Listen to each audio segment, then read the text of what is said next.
Hello and welcome. This is Grant Hughes of Grant Hughes Investigates on YouTube. This channel evaluates all aspects of true crime. As you are aware, videos and live streams in this genre often discuss elements of crime that may be disturbing to some viewers. If necessary, take the precautions needed to avoid these feelings.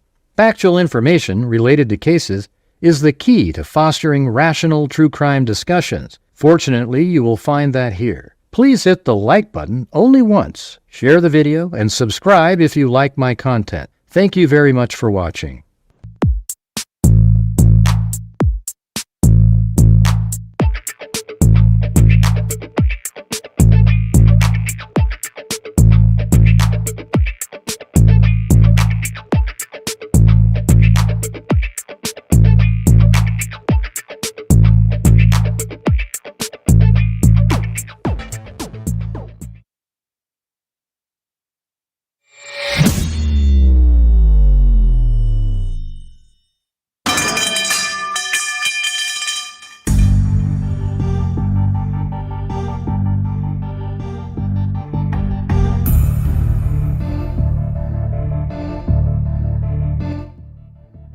Alright, how's it going, everybody? So yeah, there's a missing person since New Year's Eve morning, you know, like the 24th, but earlier in the morning, of Camila Mendoza Olmos in Bexar County, Texas. And that's her right there. Absolutely beautiful young woman who's just sort of, they have a still frame where she went out to a car and then she just disappeared. So I don't know, I figured we'd try to go over this and see if we can, you know, start putting pieces together and, you know, see what we can do. Who knows? I mean, I think I was gonna actually have the lines open in case somebody from there wants to, you know, can call in or something. So here is the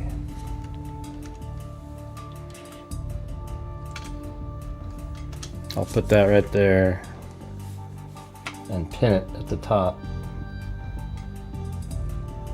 There we go.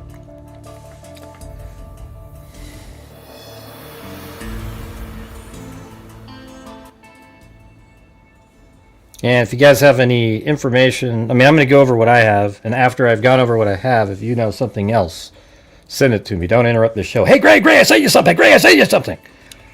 You know, just let me, you know, unless it's like, oh, they found her or something like that. Let me just go through what I've got, and then we'll do whatever you guys see. All right? And while you're watching, if you have the ability to help support the channel, that would be great. You know, without starting off the show too long at 0. All right, so let's see.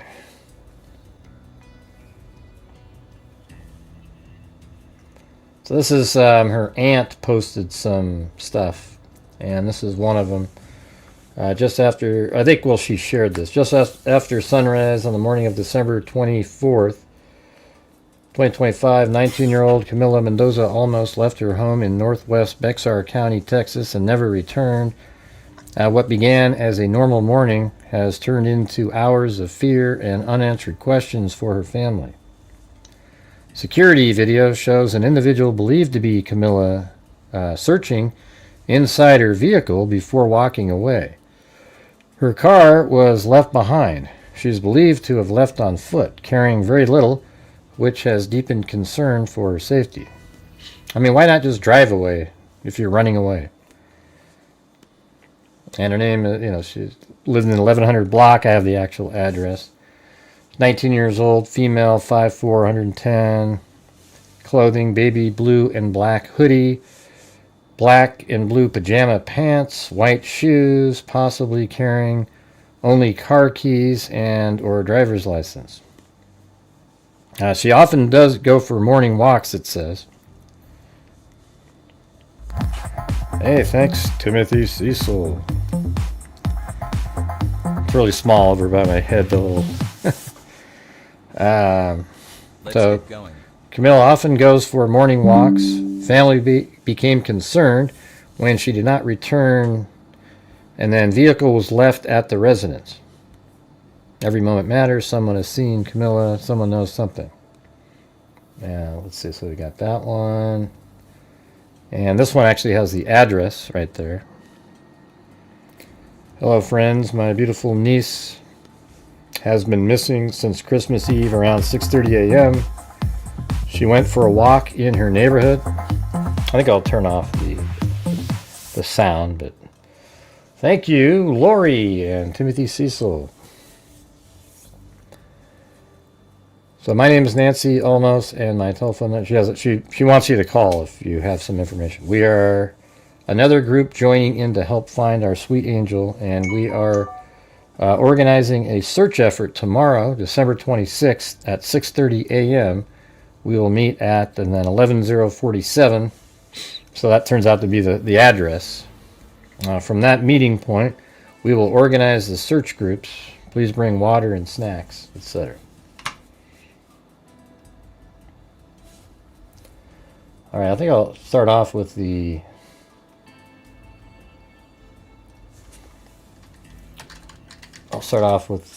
Daily Mail.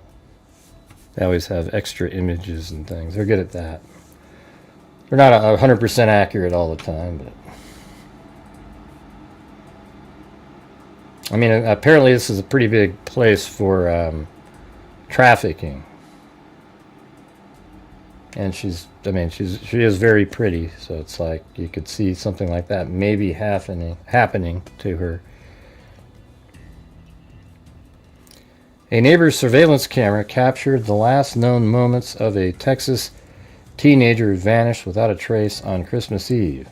Camila Mendoza Olmos, 19, was last seen at 6:58 a.m. on Wednesday after leaving her home in northwest Bexar County, a region of the outskirts of San Antonio that has long been flagged by authorities as human trafficking corridor.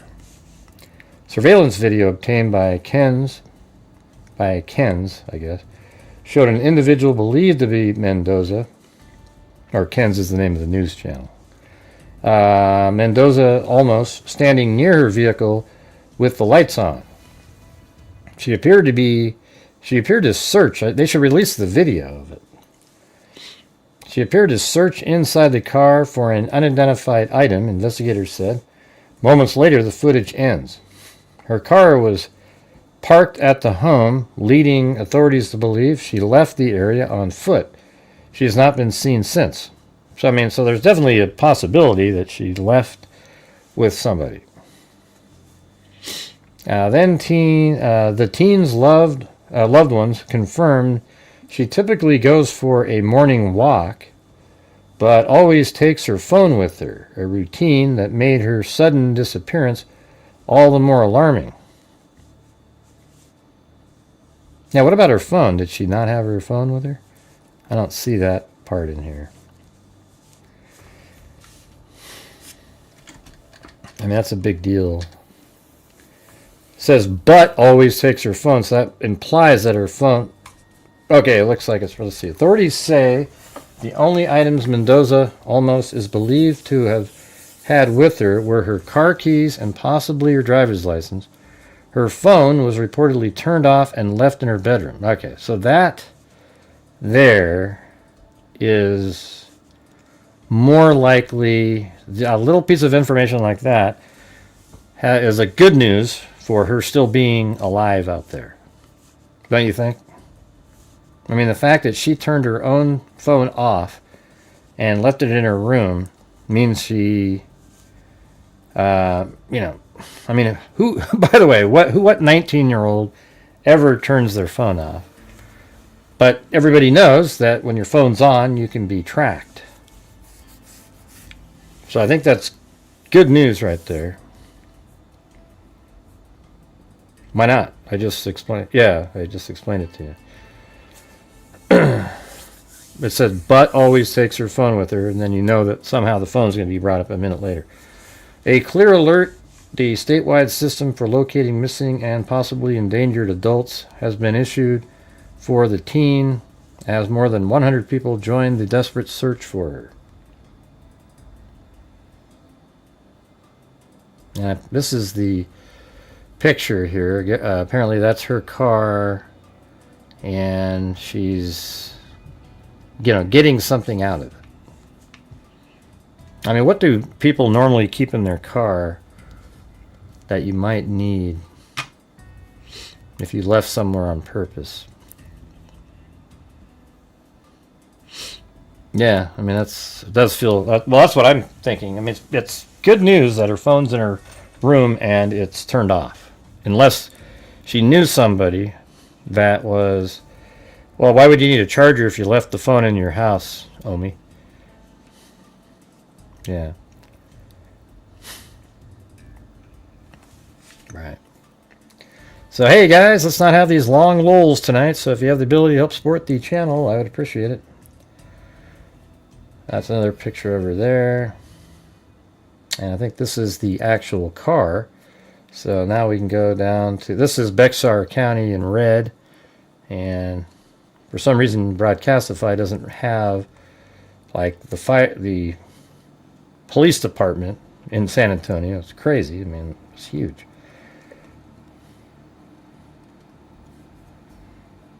So that is 1147 there. So I think it's this house right there. In fact, you can kind of just see the brick. Well, it looks like it might be this one. Let's see. It's the driveway. No, it's this one right here. Because you can see right here that wall and the brick. See that tan wall? That's probably like right there. And then these bricks are right here. And in fact, you can even see that white part right up at the top is right there. So that means the car is parked in this driveway. And then that means that likely that camera right there on top of that garage is what filmed this car in that one image that we just saw a minute ago. Right there. And you can see at the bottom down here there's a circular sort of that goes around the tree there, bricks. And let's take a look back at that. And that's likely what that is. And then the vehicle, I mean, look, hell, that vehicle right there is the same vehicle that's right here. And it looks like there's two vehicles. One is a little different color. I mean, it could be this one right there. That vehicle's probably this one. Because this is from March of this year. So it's, yeah. So after I get through all of the articles, let's go ahead and then you can start sharing other stuff that you've figured out and send me an email. All right? Okay.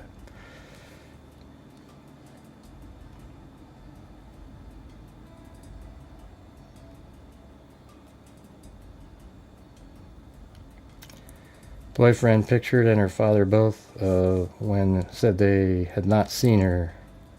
Mom Rosario contacted the sheriff's office to report her daughter missing.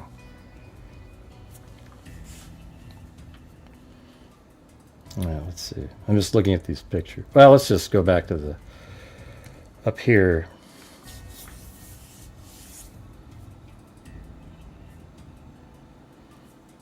So a clear alert, the statewide system for locating missing and possibly endangered adults has been issued for the teen as more than 100 people joined the desperate search for her. And then down here, deputies describe Mendoza Olmos as 5'4", weighing 110 pounds. She was last seen wearing a baby blue and black hoodie, baby blue pajama bottoms, and white shoes. Authorities have not shared any evidence of foul play, but the circumstances, including her abandoned phone. But see, the thing is, the abandoned phone means that she intentionally did that. You know? So that's not, I would say it's, well, it's weird. It's sort of a weird thing. It's ominous if your phone's left at home and it appears a person was abducted from their house. This is different, where She is outside the house already, goes to her car, and then walks away, leaving her phone in the house intentionally. A lot of times people get abducted or killed in a house, and then they're removed and the phone remains, stays behind. And that's one of the telltale signs. This isn't one of those. Let's see. Another close friend, the teenager's best friend, Camila Estrella, told KSAT how the pair would always be on the phone together when she walks. Another close friend, Isabella, described Mendoza Olmos' behavior as being very out of the norm. It's not like her. She's always been the one to always stalk on us and like, why aren't you doing this? She would make sure that her phone always charged. Well, was her phone? It was turned off though, not like it ran out of juice. The missing woman's mother, Rosaria Olmos, told KENS that she and her daughter had been sleeping in the same bed early Christmas Eve, so really early in the morning, when she felt Mendoza almost get up. About 90 minutes later, Olmos awoke and realized her daughter was gone.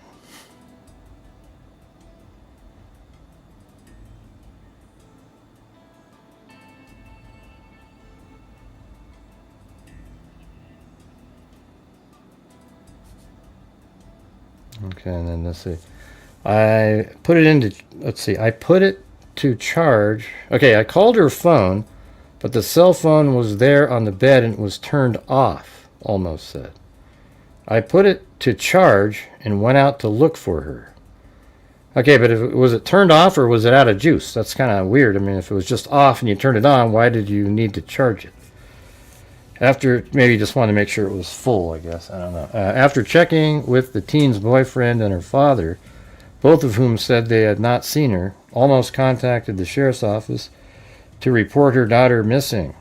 Family members and friends spent Christmas Day searching the area around the home, but found no sign of the 19-year-old. It is not normal for her to disappear, Olmos said, adding that she usually knows where her daughter is at all times. I only ask God to please bring her back home, she said. Bring her back to me. I mean, there's probably some information that we don't have. What am I looking at, Timothy? Yeah, just let me just do this. Let's say it's not normal for her to disappear, Olmos said, adding that she usually knows where her daughter is at all times. I only ask God to please bring her back home, she said. Bring her back to me. As the search stretched into Christmas Day, Mendoza Olmos' aunt, Nancy Olmos, issued an emotional public plea online, urging people to share information and pray for the teenager's safe return.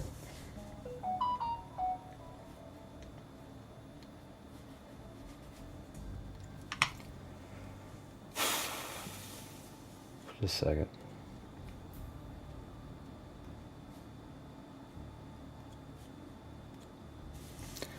All right, but I'm saying it again, you guys. If you have the ability to help support the channel, that would be great. We're currently at 1/60th of a nightly goal. So if you guys have the ability, that would be awesome. Thank you.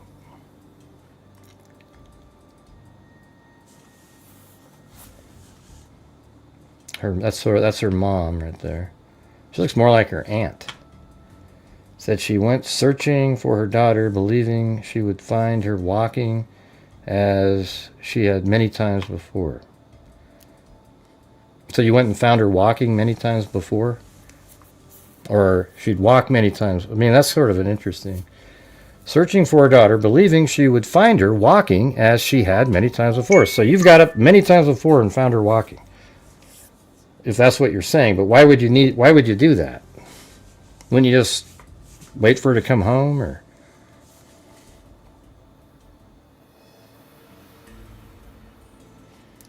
Is seen here with Aisley Garcia in a Facebook post asking for her safe return.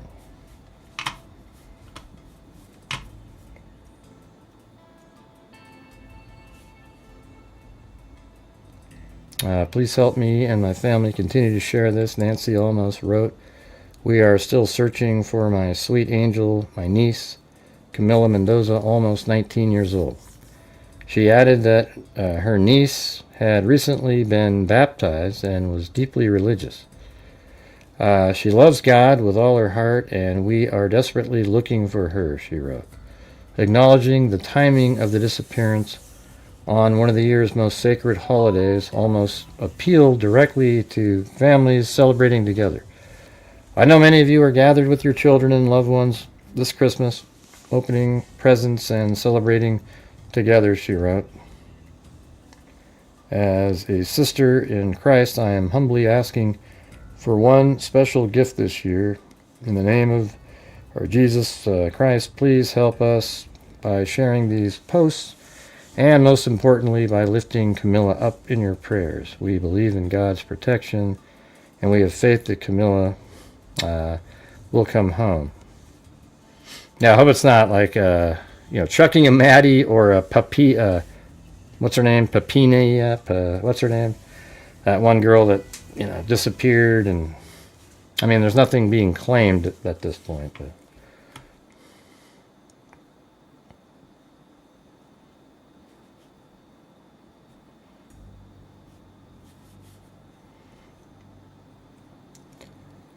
So I got that.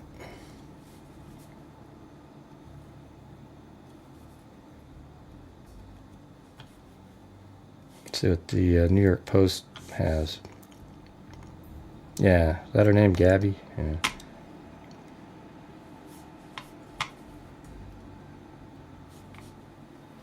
The best friend of a Texas teenager who mysteriously vanished from her home in early Christmas Eve morning shared the Gone Girl's heartbreaking last words with the Post.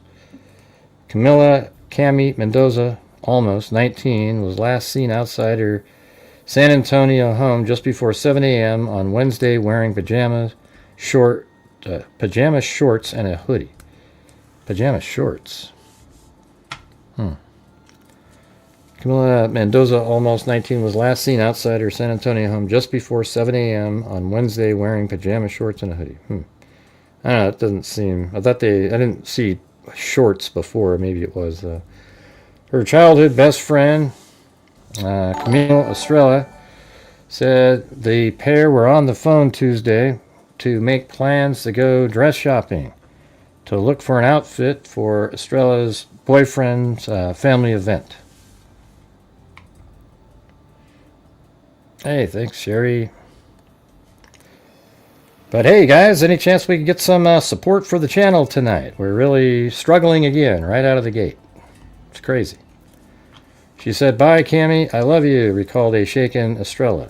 She was someone that was just full of love, she said, adding, "The two spoke every day. This is so random. We never expected this." Almost wearing baby blue pajama shorts, a black hoodie, and white shoes, was captured on video outside her house, rummaging through her car before the footage cut off, the Bexar County Sheriff's Office said. Now, the disappearance has left the community shaken and the family desperate to find the Northwest Vista Community College student.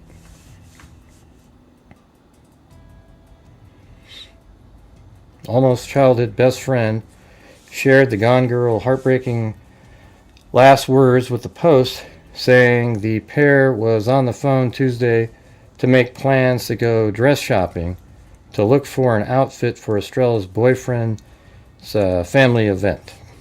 But they went shopping for this girl here. "It's just not like Cammy," said Aunt Nancy Olmos. "We knew something happened." The aunt had taken Olmos and her mother in when the two first moved to Texas from California in 2012. "Now, this was not a Christmas for us. It was a nightmare," she said, adding the relatives who had gone out of town for the holidays quickly returned to help find her. Olmos' mom, Rosario, woke Wednesday unable to find her daughter, who typically took an early morning walk, according to reports.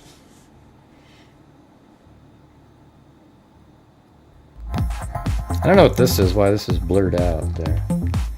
Hey, thanks, Cinnamon Sin Freak. They didn't find anything. I think this might just be B-roll footage they put in there.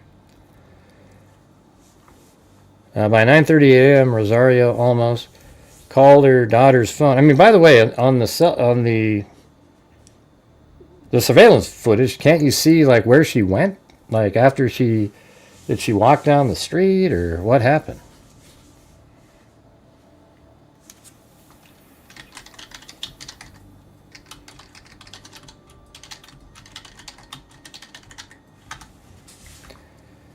Let's see, the mom then called cops who arrived with scent tracking dogs, but had been unable to find the business student.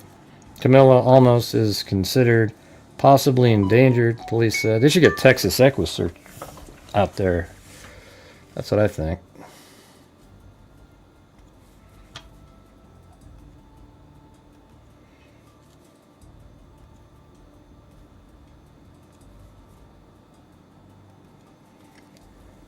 All right, here's another one from, this is at Ken's 5. Let's see what they say in this one. This one's from the 24th. The Bexar County Sheriff's Office is asking for the public's help in finding a missing 19-year-old woman.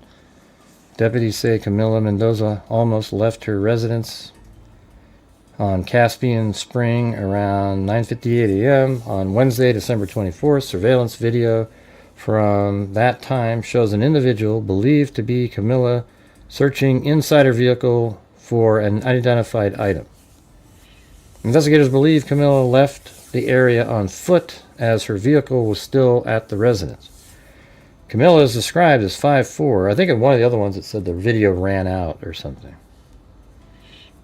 I don't think it's going to matter tonight, Alley Cake. I've already asked like 5 times. Camila is described as 5'4" and weighs about 110 pounds. She was last seen wearing a baby blue and black hoodie, baby blue pajama bottoms. See, that says pajama bottoms, not shorts. Authorities say the only items believed to be on her are her car keys and possibly her driver's license. According to the mother, Camila typically goes for a morning walk. Her family grew concerned when she did not return. Anyone with information about her whereabouts... No, it's sort of weird. It's like they slept in the same room and the daughter gets up and leaves and the mom immediately noticed that her daughter wasn't around. But if she typically goes on a walk, why would you be concerned at all? And then you went looking for her and then she didn't show up.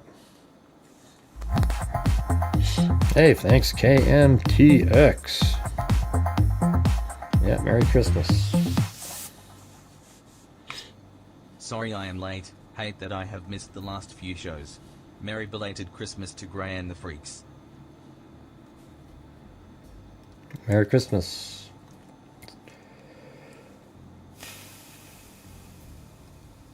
Was it that one? I think it was.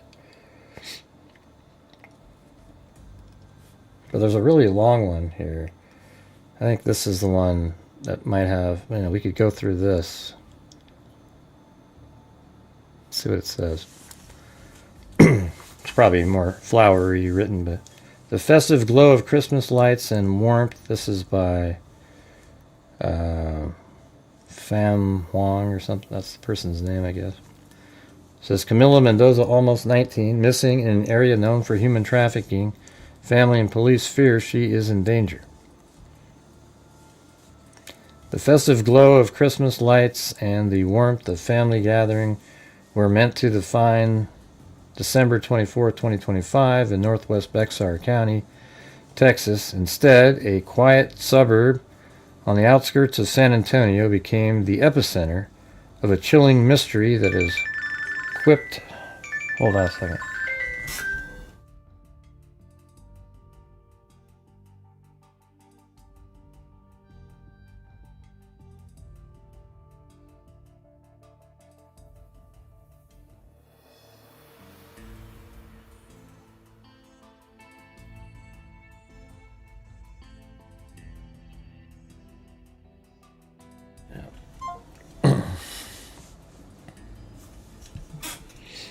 Let's see. Instead, a quiet suburb on the outskirts of San Antonio became the epicenter of a chilling mystery that has gripped a community and left families shattered.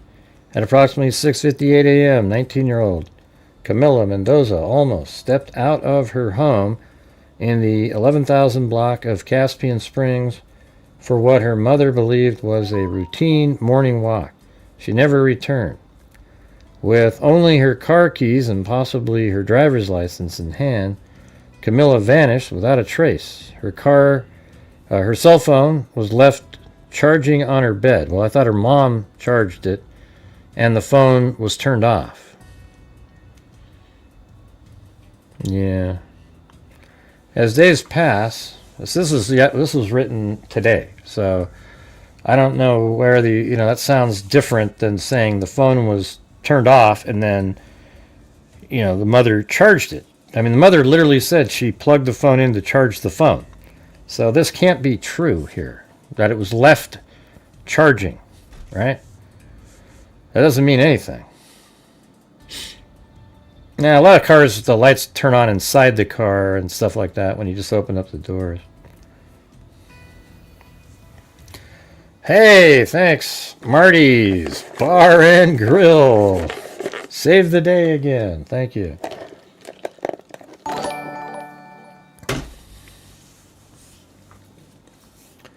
I know, we can take a look at it again.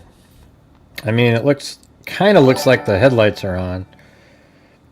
I don't know. I don't know if headlights turn on when you open up a door. Let me see. Well, what kind of car does she have?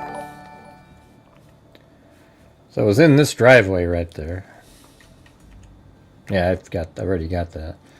That looks like that's probably her car right there in this. Maybe, I don't know. It's hard to say. What year was this? Let's see.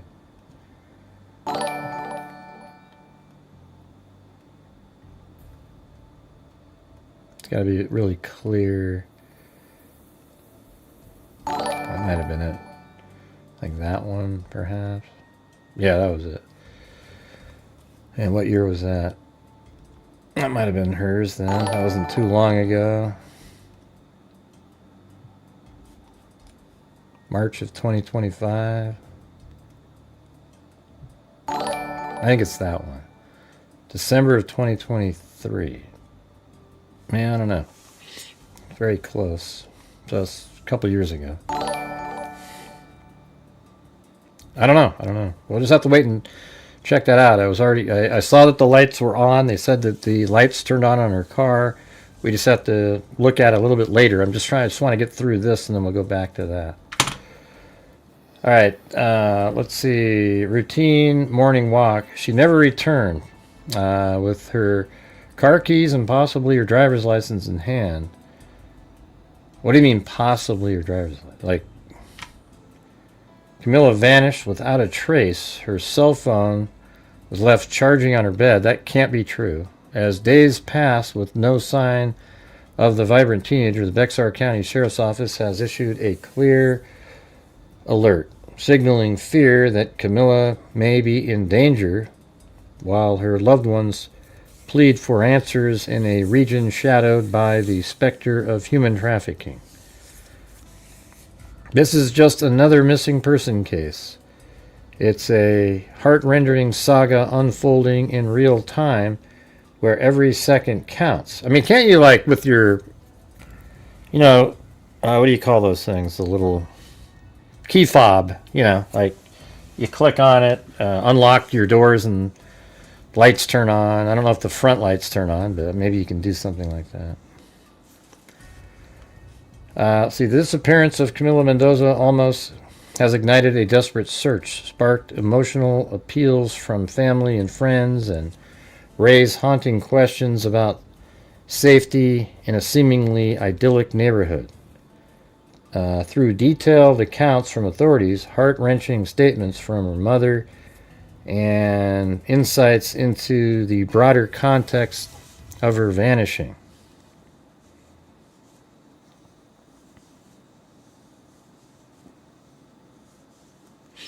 Yeah. Through detailed accounts from authorities, heart-wrenching statements from the mother, and insights into the broader context of the vanishing, this article plunges into the mystery, painting a vivid picture of a community united in hope and a family clinging to faith amid a Christmas nightmare. See, when I look at that picture, I don't see like shorts on somebody. It's really crappy image, man. They should release the original video. Camila Mendoza Olmos, a 19-year-old described as 5'4", inches tall, weighing 110 pounds, with brown hair and eyes, was last seen just before 7 a.m. on Christmas Eve. She lived with her family in a quiet residential area near the West Loop 1604 North, a place where morning walks are as common as the Texas sunrise. According to her mother, Rosario Olmos, Camila's habit of strolling the neighborhood was nothing unusual. Well, if that was something usual, then somebody could develop a plan to abduct her if she did the same thing over and over and over. She typically goes for a morning walk, Rosario said. Deputies, a detail that initially tempered concern when Camila slipped out of bed last morning. Or that morning, not last. Why does my phone keep beeping? It's weird.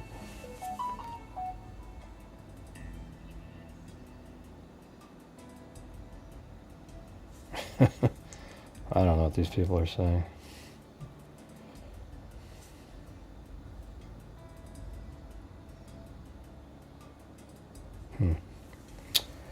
All right. Rosario recounted to CBS affiliate Ken's that she and Camila had been sleeping together in the early hours of Christmas Eve.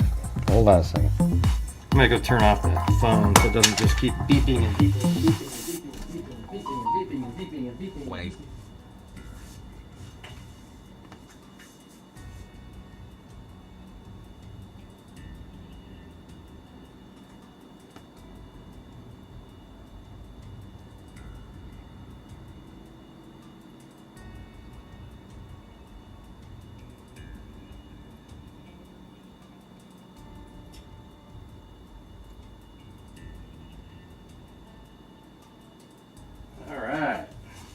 Go.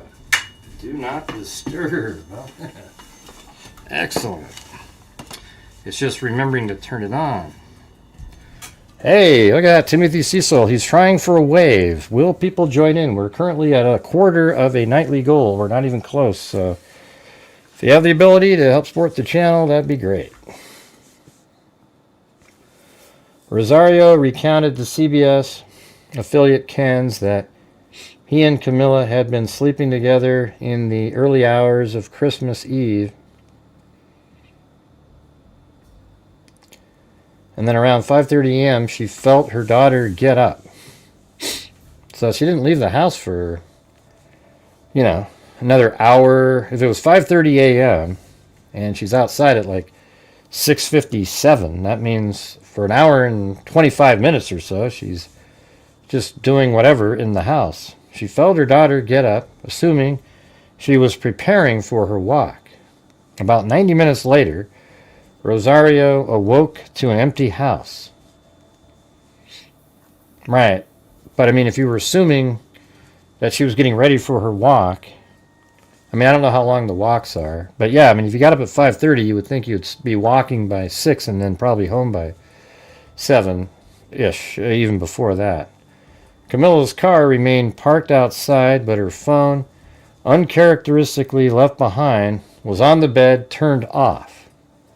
And that said, now this part's in there. It says, I put it to charge and went out to look for her. Okay, so then why did you guys put up here? See, this is where it's just these people. Camila vanished without a trace. Her cell phone left charging on the bed. And then in the same article, you contradict yourself by saying Let's see. The absence of Camila's phone. Or, let's see. Oh, right here. It says she always had been the one to make sure her phone... Well, let's see. I'm trying to find that spot, but it's totally contradicted it. Hey, there's Marty's Bar and Grill again. What about some of the rest of you guys? That'd be great. Thanks, Marty. You're so generous. I appreciate it. Rosario awoke to an empty house. Camila's car remained parked. I'll say it right here. It says, uncharacteristically left behind was on the bed, turned off, her phone. Okay. Well, that doesn't mean it was charging. And then you even say that the mother said, I put it to charge and went out to look for Rosario. So why did you say up here that her cell phone left charging on the bed? Well, no, it wasn't. You even said it wasn't right here. And this is the accurate story. You see how that's frustrating, and we get this weird stuff going on in these articles. Hey, thanks so much, Stephen Connerly and Michelle Surfer H. emoji, ocean wave emoji, surfer emoji, ocean wave emoji, surfer emoji, ocean wave emoji. Why can't they just get it surf. accurate in these things? It's crazy. It drives me nuts. Because you have to spend time wondering if something isn't really what you were thinking, and they just contradicted themselves with the truth that the mother found the phone on the bed, turned off, and she put the charging on it herself. Let's see. The only items I don't know if she walks in her pajamas, but she didn't. How much preparation did you need to do to take you 90 minutes to go out the door, and you're still wearing the pajamas?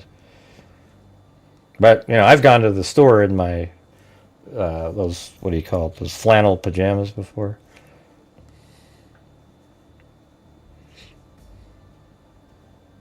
Yeah, we just said that, Zozo, in this same show earlier when we read that. Let's see. By Christmas Day, with no sign of Camila, Rosario contacted the Bexar County Sheriff's Office. A clear alert Texas system for missing adults who may be endangered was issued, amplifying the urgency. The Sheriff's Office posted on social media urging anyone with information to call 210-335-6000. It's not like her, said her friend Isabella, emphasizing Camila's reliability.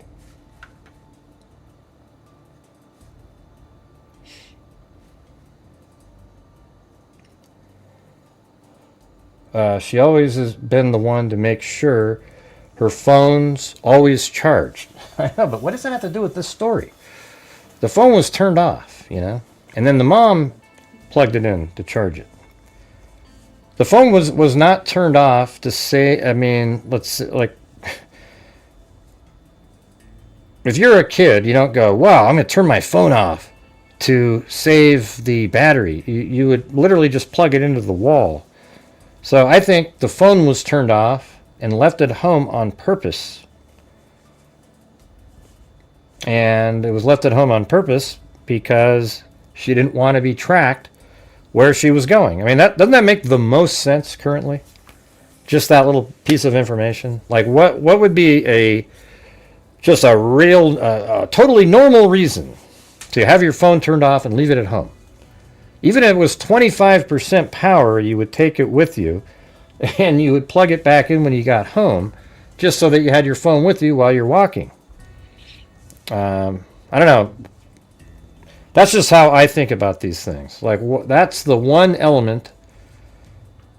And I think what she could be in trouble is whoever she was like, ooh, I'm going to sneak out. I don't want to be... See, that person turned out to be a bad person.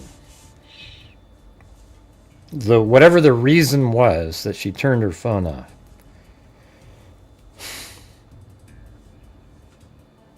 What do you mean, helicopter mum? What does that even mean? What does that have to do with anything that we're talking about here? Right.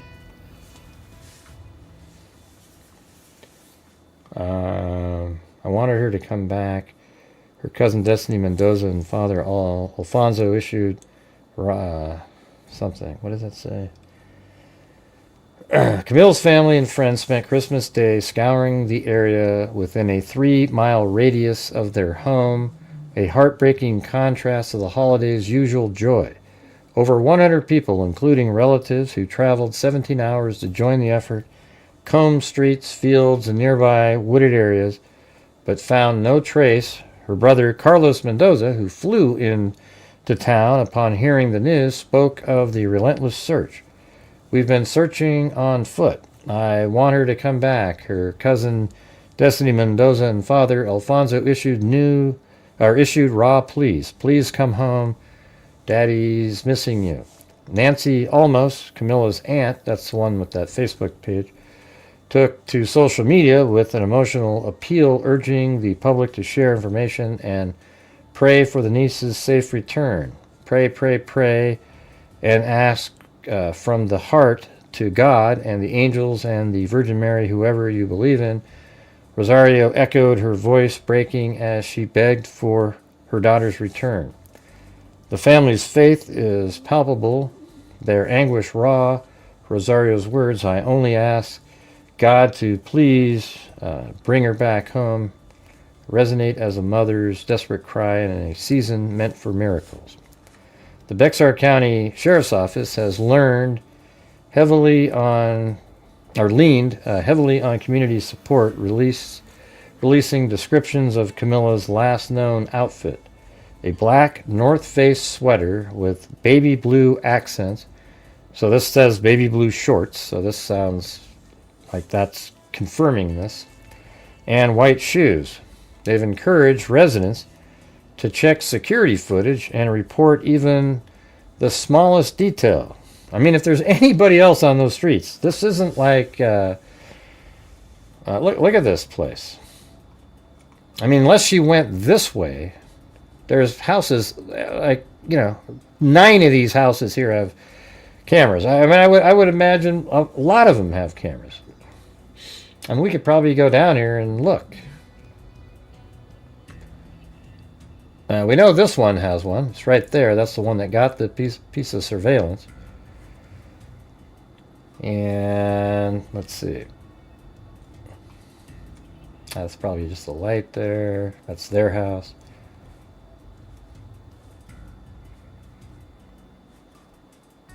I don't know. I mean, most people, I think, have them these days, but maybe not, you know. Don't see anything in there. This is from March of this year, so I mean that might be something up in there. It looks like a light, maybe.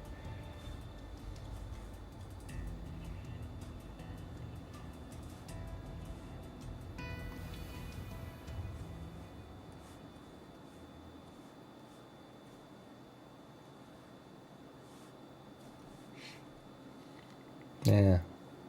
I don't know, we can take a look at that in a minute.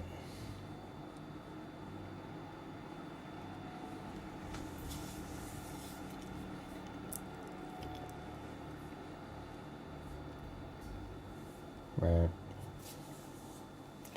All right, we're currently at 40% of the goal, so if you're out there and you have the ability to help support the channel, that's what we rely on as you guys that allow us to cover even the cases that aren't the big, huge, popular ones in the news. All right.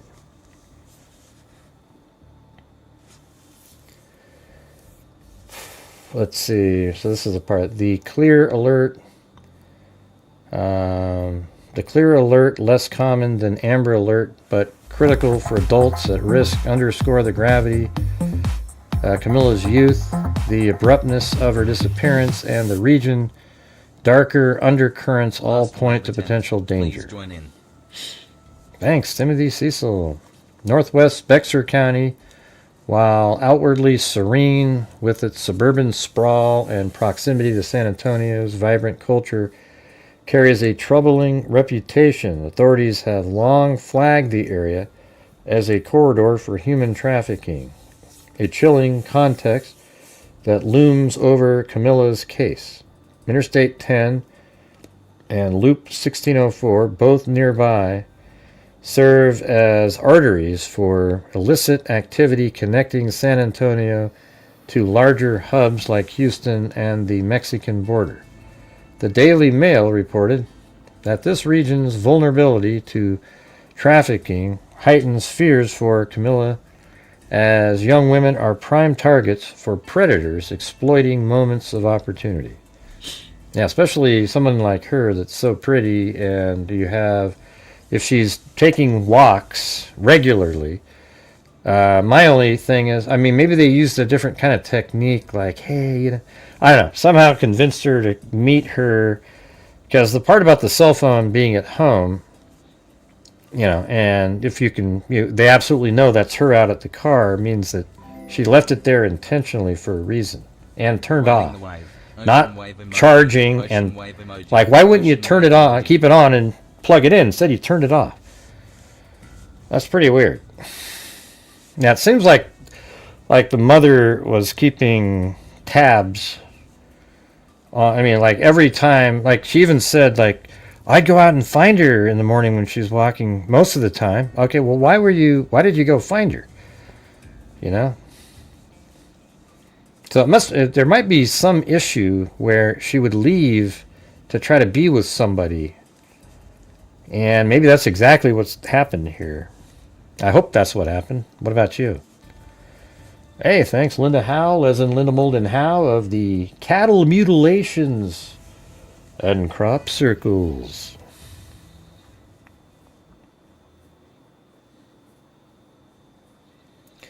Human trafficking in Texas is, okay, Northwest Bexar County, while outwardly serene, we did that part. The Daily Mail, yep, we did that. Human trafficking in Texas is a grim reality. The state consistently ranks among the highest in the U.S. for trafficking cases, with San Antonio's strategic location making it a hotspot. In 2024, the Texas Department of Public Safety reported over 3,000 human trafficking-related incidents statewide, many involving vulnerable teens.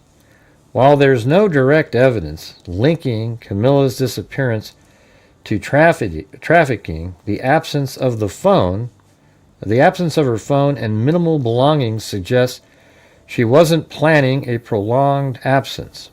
I don't agree with that phrase.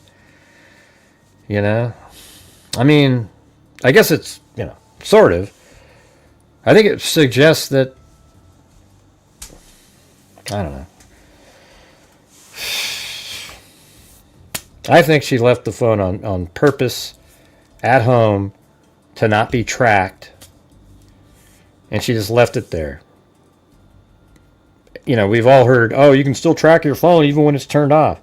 Well, she turned off her phone because she probably wanted to have a certain amount of time. Like, I wonder where the phone was when the mother found it. Was it just sitting out in the open?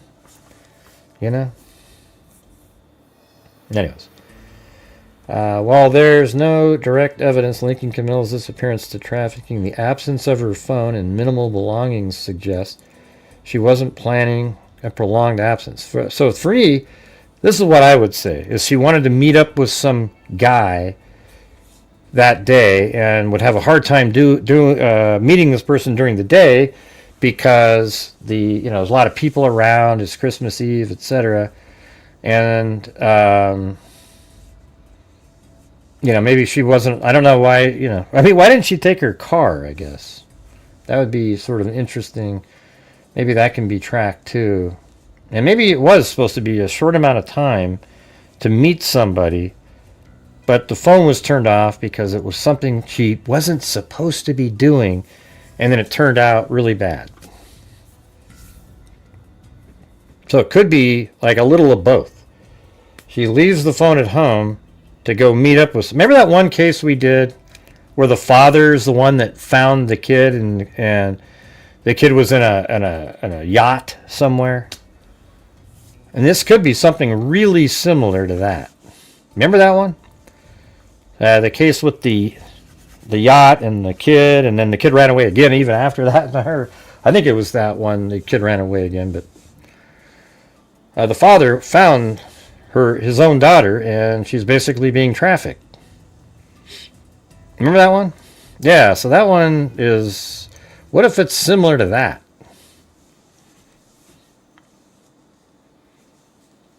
And then there was another one.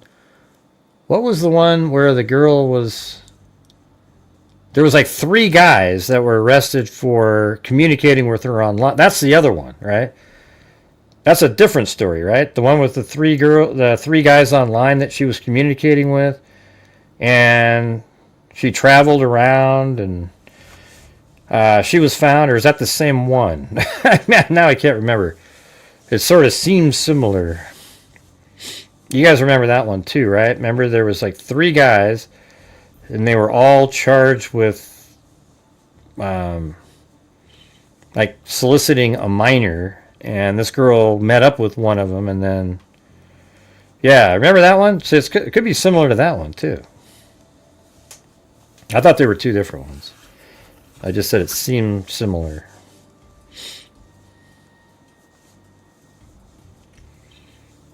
Yeah, what we need somebody to do is a challenge in here tonight, you guys. We're just absolutely struggling still. Let's see. The absence of her phone and minimal belongings. Do you guys agree with that? The absence of her phone and minimal belongings suggests she wasn't planning a prolonged absence. I guess it sort of makes sense, but they're sort of missing the other point about the phone. It's just sort of like, oh, she left it at home because she was going to be right back, you know?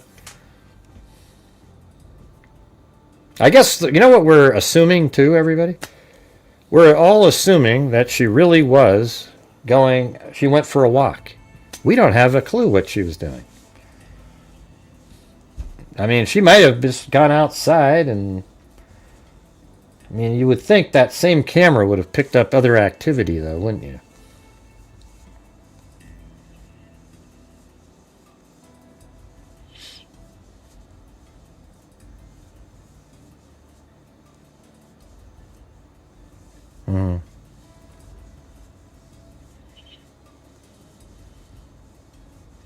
I think she went out to.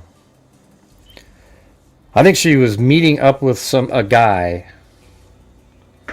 and turned her phone off so that she couldn't be tracked while she was with that person, and then she would just make it look like she went for a walk when she got back home. But it turns out that the person she met had nefarious motives. Maybe it was somebody new, somebody she didn't know very well. And so that's bad. That would be bad news. But it's also, you know, good news in a way that, I mean, it could be the fact that she left her phone at home and it was turned off. Could mean that she's with somebody and that person and her are together, and, you know, that's like the Madison Bell or whatever the hell her name was. That's like that case from a long time ago. Chuck it a Matty, as Zozo would say.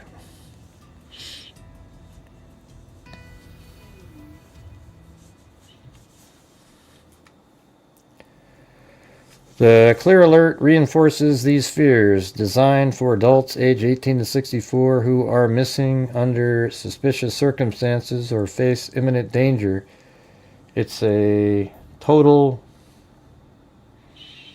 let's see, it's a tool used when trafficking, abduction, or other risks are suspected. Camila's case ticks multiple boxes: her age, the suddenness of her vanishing, and the lack of communication. Yet the sheriff's office has not publicly confirmed trafficking as a theory, focusing instead on gathering evidence and following leads. On December 27, 2025, the search for Camila continued with no breakthroughs. Well, it's good not to have breakthroughs if you're searching around the house. Like, if you're literally searching around in the brush and so forth, and you don't find anything, that's good, you know. Because if you do find something, it's going to be a really bad outcome.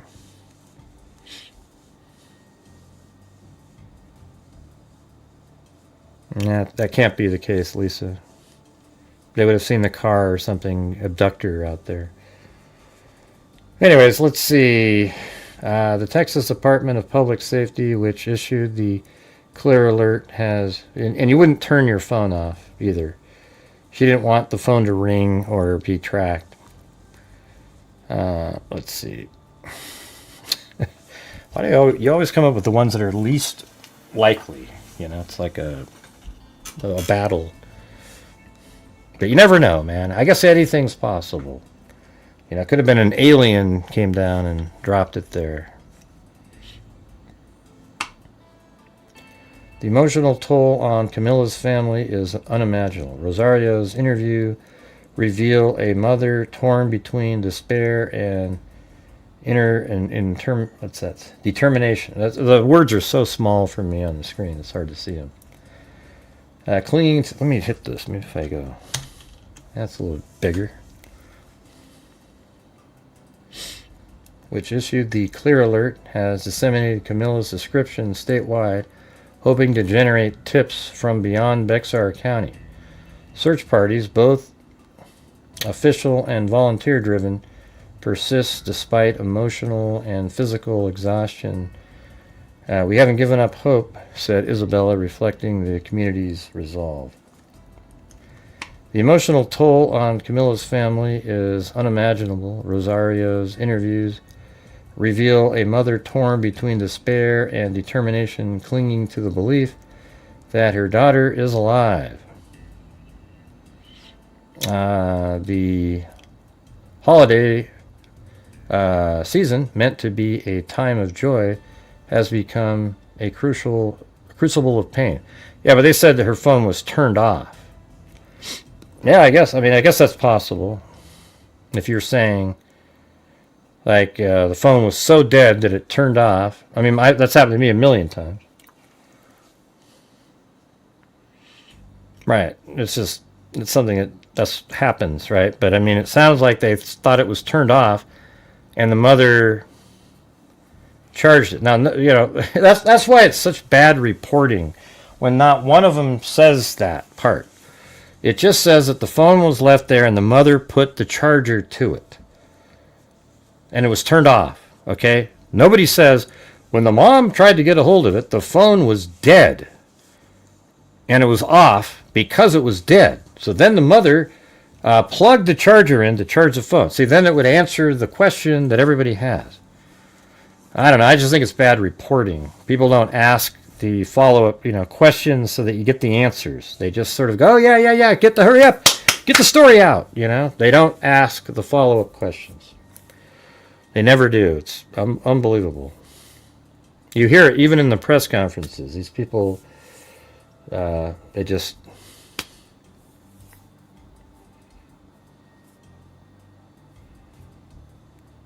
Hey, Moonshadow, let me just do the show the way I want to do it, okay? I said earlier, we'll get out there and look at the map. We've already looked at it 1,500 times, and I'll look at it when I feel like looking at it. My God, Jesus. What? I can't stand when people type in how to do something. Like, Gray, go look at that. No. That'll give you the least chance of me doing it. Right, yeah, the whole thing about, like, where her license, if you can't find it at home, then she has it with her.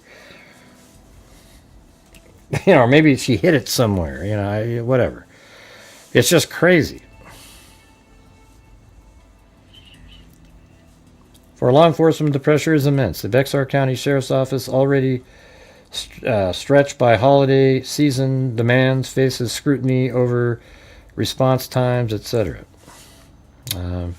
As the search enters the fourth day, Bexar County holds its breath. Camila Mendoza Olmos, a young woman with her whole life ahead, remains a ghost in the narrative, a figure last seen in fleeting footage, now the focus of community prayers. You mean just get rid of the A, community prayers.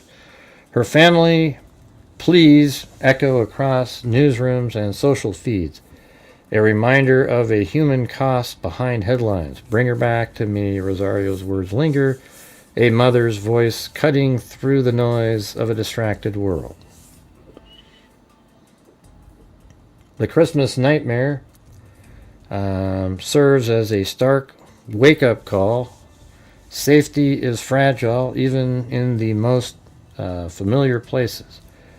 Whether Camilla's story ends in reunion or tragedy, it demands reflection on community vigilance, on the systems meant to protect us, and on the predators who exploit vulnerabilities. Sure, but it might not have anything to do with any of that stuff, you know?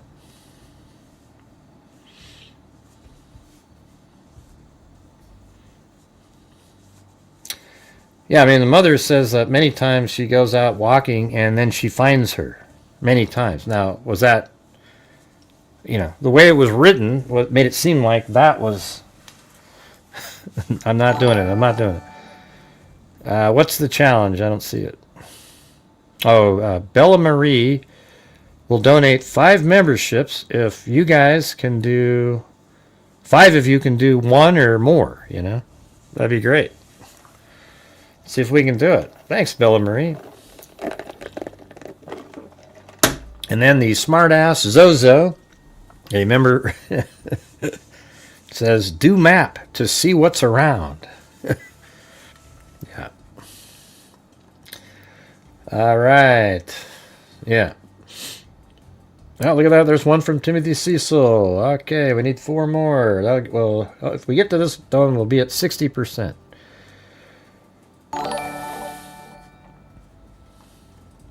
Yeah, so the house with the surveillance camera is this one. This is her house, apparently. And her car was parked right there. Maybe we should go let's take a look at the Daily Mail one again, because that had some pictures in it. Anybody know what kind of car that is?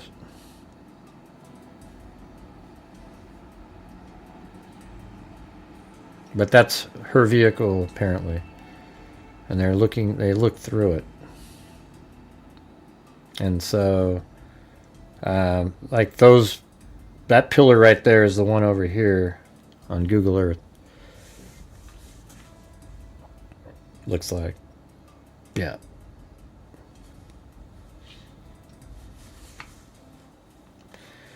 All right, you guys, we need 4 more. So let's not let Timothy Cecil's go. Yeah, somebody else will do it. Let's try to get to these challenges. You know, I'm trying to get us to the end of the month here. We've already donated. This channel's already given this month. I don't know. I think 1,500 or 2,000. I don't even know. Hey, thanks, Michelle H. Now we gave $2,000 so far. We gave $1,000 out to freaks who needed financing, and then $1,000 in donations to charity. All right, so I'd like to be able to still do another 1,000 or 1,500. Thanks, Michelle H.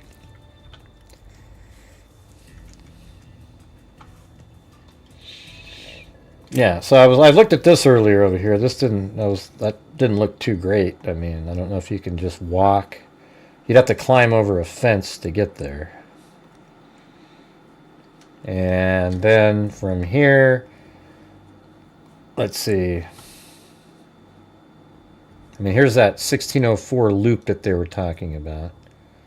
It's right there. So, you know, if you just left her neighborhood, there's probably multiple ways. Looks like, and what happens if you come over here?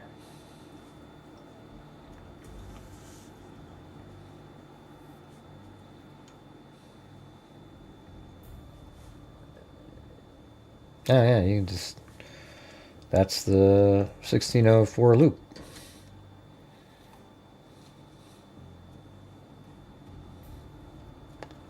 So I guess you could just come out the street, come over there.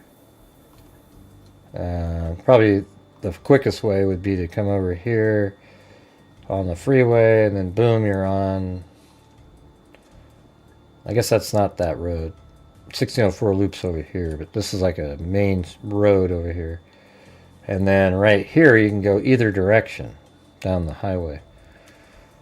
So it's pretty close to there. And then from there, it looks, I think that's probably like what we have, 405. Yeah, see how it goes around in a circle? And then you can get off at various highways just by going around and around and around. Okay, guys, we still need 3 more of those. We had Timothy Cecil, and then we had Michelle H., and we need 3 more to match for the challenge. Seems like it'd be pretty easy to do.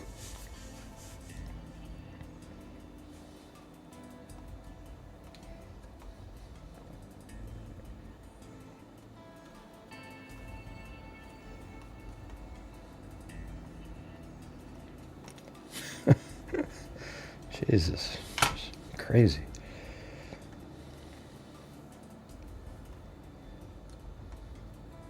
Yeah, I don't really know what to, what's next.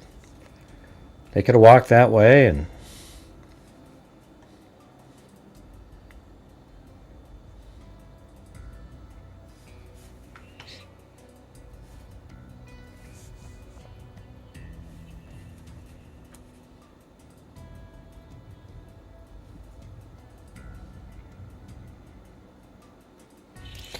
I have to throw myself in prison, see what happens. What do you mean you read it as 5 challenges? What she said was she'll donate 5 if there's 5 more gifted. And what difference does it make how you read it? Let's see if we can get some things going.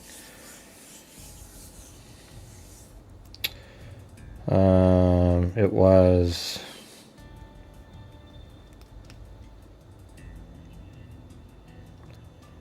Let's see. Hey, freaks, I'll donate 5 memberships if we can get 5. Just 5 total. And it was a challenge. That's all she's saying. So we need 3 more. It's like 2 Snickers bars, you know. Hey, look at that. There's 1 from Zozo there. So we need 2 more. That would be sweet.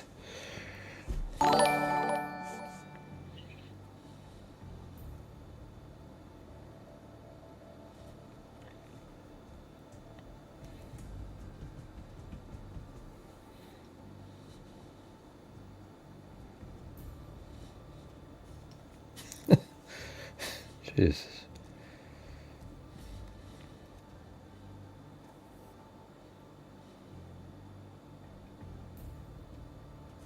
Oh, you're doing another one?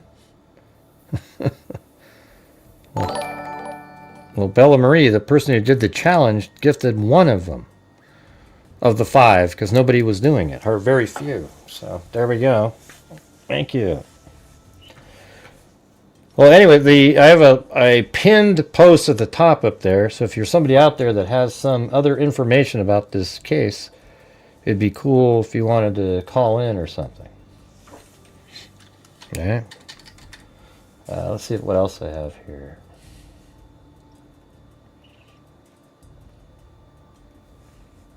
I guess that's them there.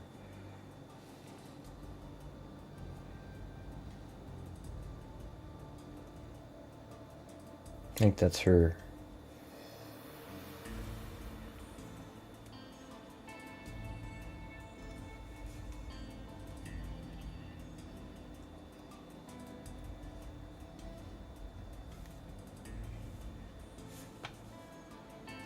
Jeez, you guys.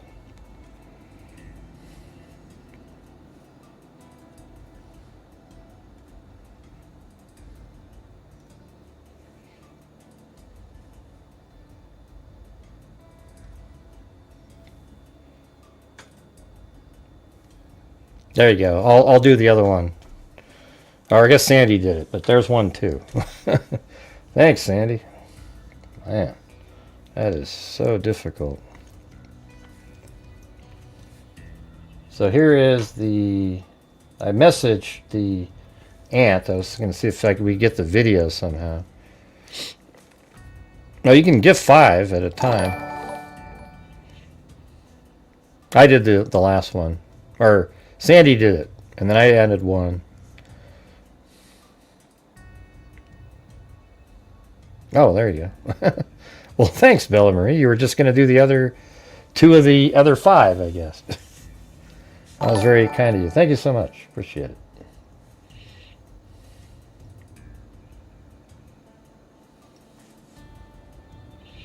Yeah, so this is the aunt here. So she looks more like, or I think, more similar. Not that means a damn thing. But, she has all these posts on here. We're still looking for our sweet Camila.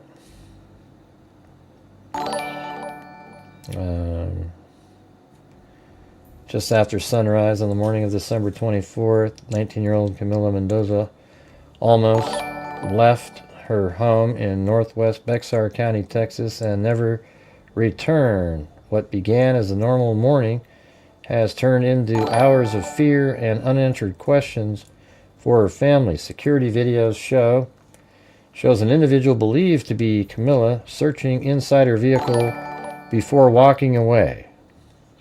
Her car was left behind. She is believed to have left on foot, carrying very little, which has deepened concern for her safety.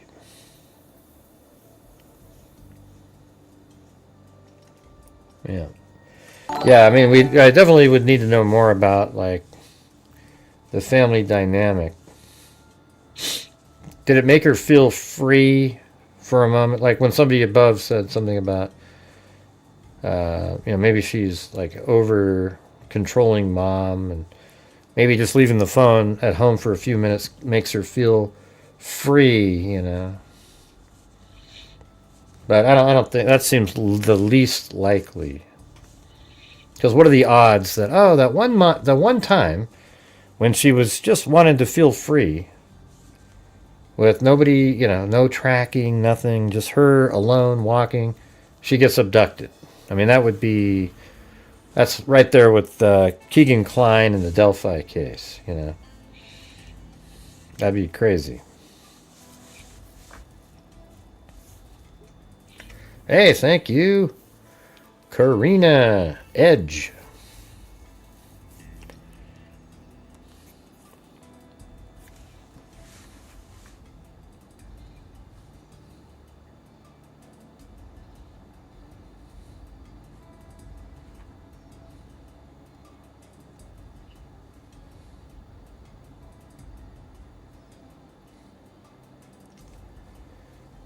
This is like Univision. It's probably a Spanish.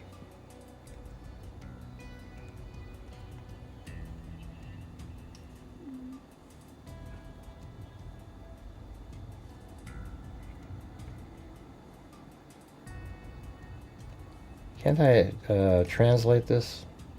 Seems like there's a way to do that, isn't there?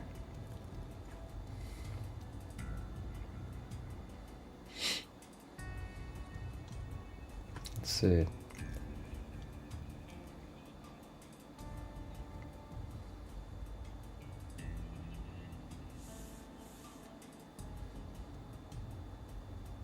I thought there was a translation button somewhere. Here, hold on a second.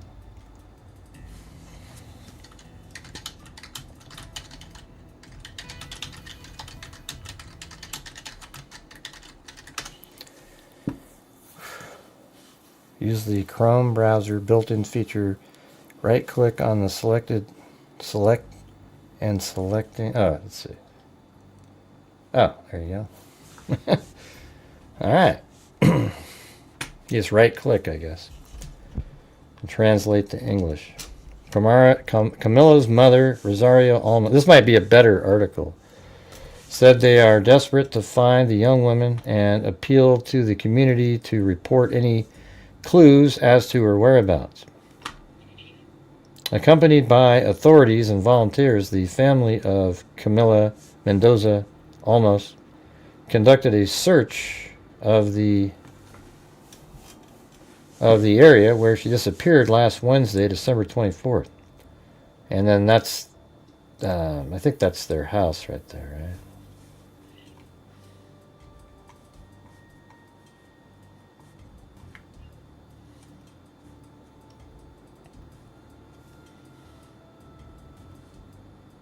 Yeah, right there.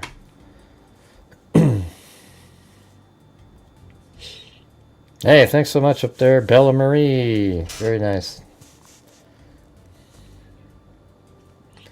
The search began at 6:30 a.m. in the 9700 block of Mustang Gate and involved about 100 people.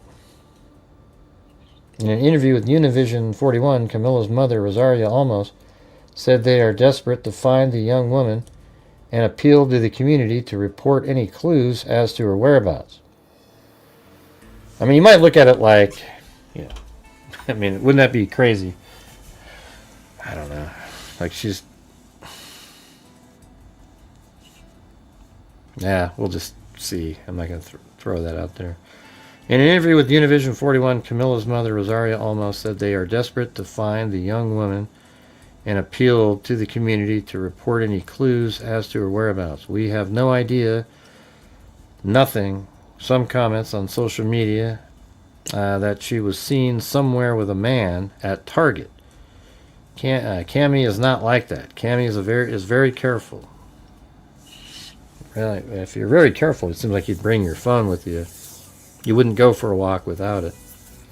And if you got up 90 minutes earlier, wouldn't you have had time to already have got your charger and charged your phone? If you got up at 5:30 and you leave at almost 7, you could have charged your phone already.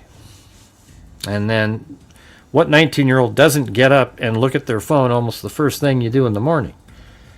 So you would have known if the phone was dying, and you would have gone out to your car earlier to get that and charge your phone. Instead, it's at home, turned off, laying on the bed, or wherever the hell it was.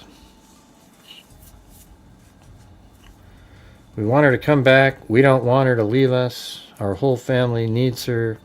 Everyone is here. There are so many of us, but we need her to show herself because there are so many people looking for her. The young woman's mother added. Her cousin, Destiny Mendoza, said that Camila's behavior is not normal and that she finds the way she disappeared strange. She's a kind, polite girl. From what we saw, she was wearing black leggings and a dark sweatshirt. All right, what about the shorts? So she's wearing dark leggings with pajama shorts on top of it?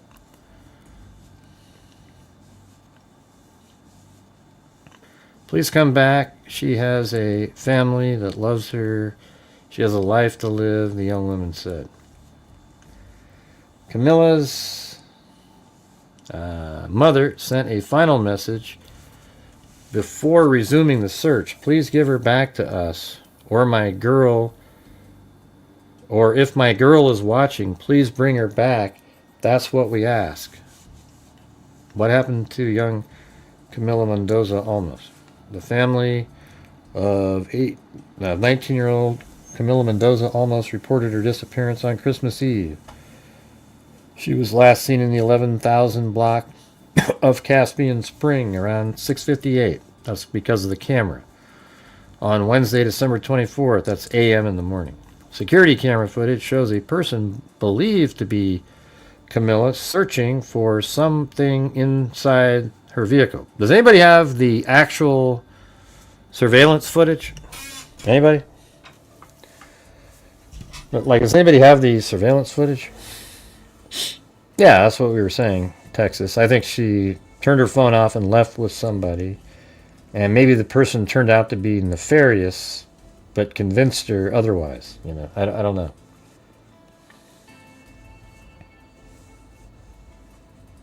I know. Yeah, they're just so different. All right. Well, let's see. We're currently, if we get another, 16 channel members, more than that. Let's see. What do we got? 15, or 10, 11, 12, 13. We need 14 more channel memberships to reach the goal.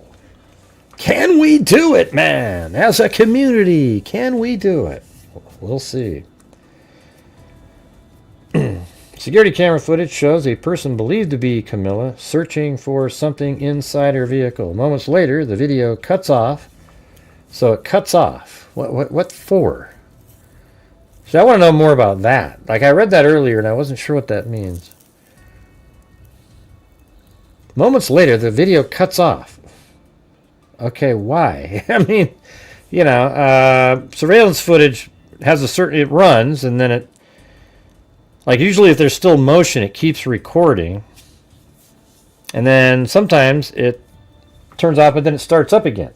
Was there any other surveillance after that? That just seems so strange that it turned off right at that, you know, it cuts off, you know, right then, right? Moments later, the video cuts off.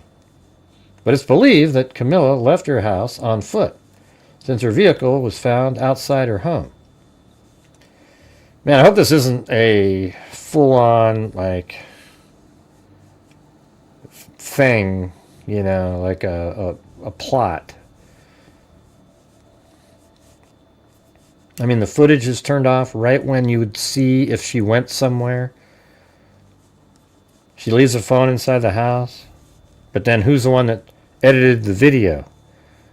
You know, if there was, I mean, if somebody literally did that, where you turned off the camera like right after you're at the car, I don't know. That'd be strange. You wouldn't edit the video. You can't really edit the video. People always think that. Oh, you go out and edit the surveillance video. No, you can't. You can turn it off. Or if you downloaded the video, you could edit it. But when it's still in the system, no.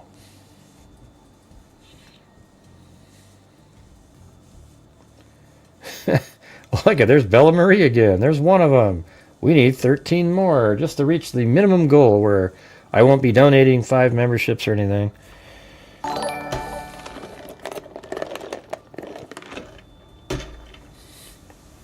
Hey, thanks again there, Timothy Cecil. Welcome all the new members there. Hey, wow, it's Amber Maiden. Merry Christmas. Hey, how's your the Broncos doing? Are they doing okay? I know you sort of disappear during the NFL season a lot.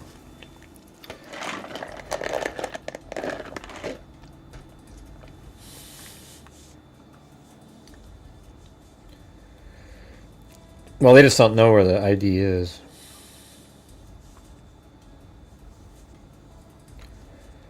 So I was just thinking,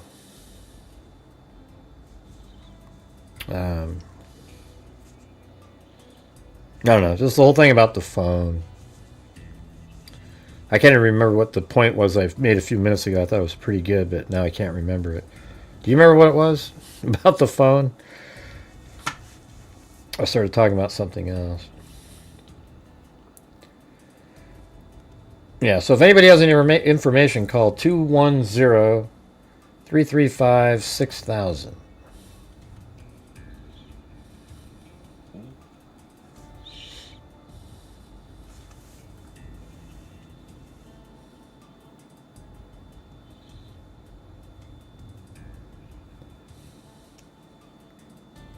Yeah, well, your brother should get a better one. That's terrible.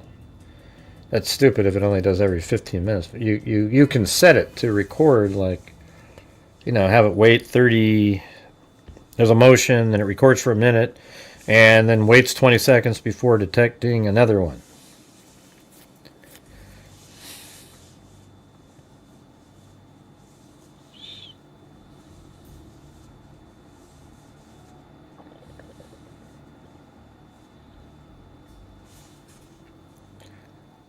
Oh, yeah, one more win. Sweet. All right.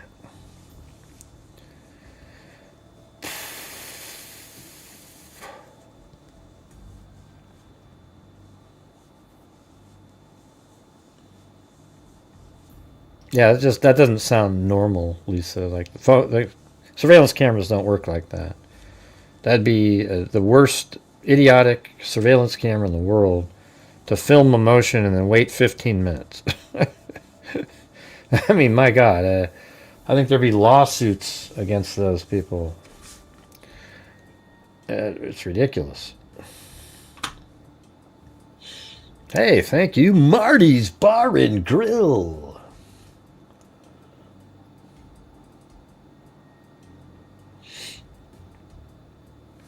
Yeah, so what was it? 5, 6, 7. Yeah, I think we only need for the minimum. Well, we need 5 more total gifted memberships to reach the minimum. No, it's just cheap. Yeah. Well, no, that can't just be. They don't make them that shitty, Lisa. Where there's a 15-minute gap. That means you set it that way. There's no way in hell that's... Oh, it detects motion and then waits 15 minutes. Why don't you go look at the software on there? I'm sure you can change that up. You can set it that way. That would be just insane.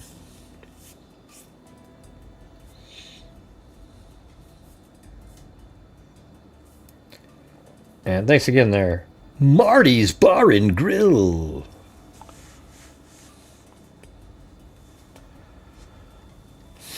Let's see, Camila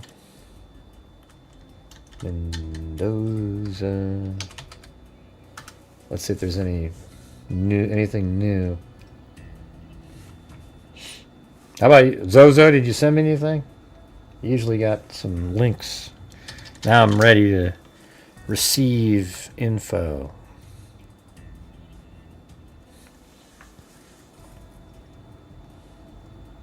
Well, doesn't look like it.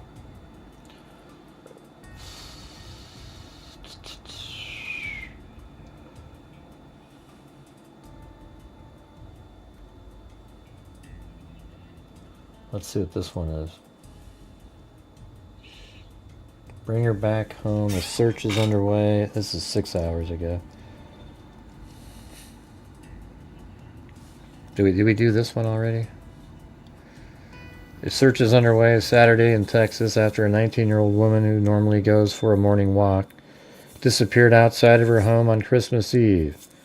Camila Mendoza Olmos was last seen leaving her residence in the 11,000 block of Caspian Spring in San Antonio around 6:58 a.m. on Wednesday. Camila's mother stated that Camila normally goes for a morning walk. However, she became concerned when Camila did not return within a reasonable period of time. See how this is all different every time? It's crazy.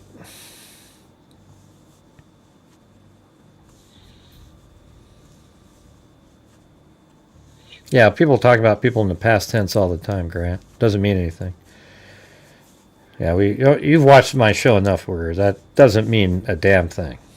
Now, after the fact, if the person turns out to be something, you could go, oh, look, they were saying past tense. But people talk like that, you know? These sign language, or these body language experts and linguistic experts, they're always great after the fact. You know, they always claim, oh, look at, they use this and that. And that's after they already know they're guilty, so they say it. But it doesn't mean anything. Now, the part about they're glued to their phones, okay, that's what I said. So when they get up at 6, when she got up at 5:30 in the morning, like the mom said, what's the first thing a girl does? Yeah, okay, let's say you go to the bathroom, whatever. What's the next thing you do? You go get your phone when you're 19 years old. And you look at your phone. And you would have thought, oh, crap, my phone's dying. I better go out and get my charger. And then you would charge the phone up. But that's not what happened here. That's not what happened. The phone was dead in her room, and the mother put the charger on it. And so it would be weird to be looking for the charger an hour and a half later to bring into the house when you would have already seen it in that hour prior to that.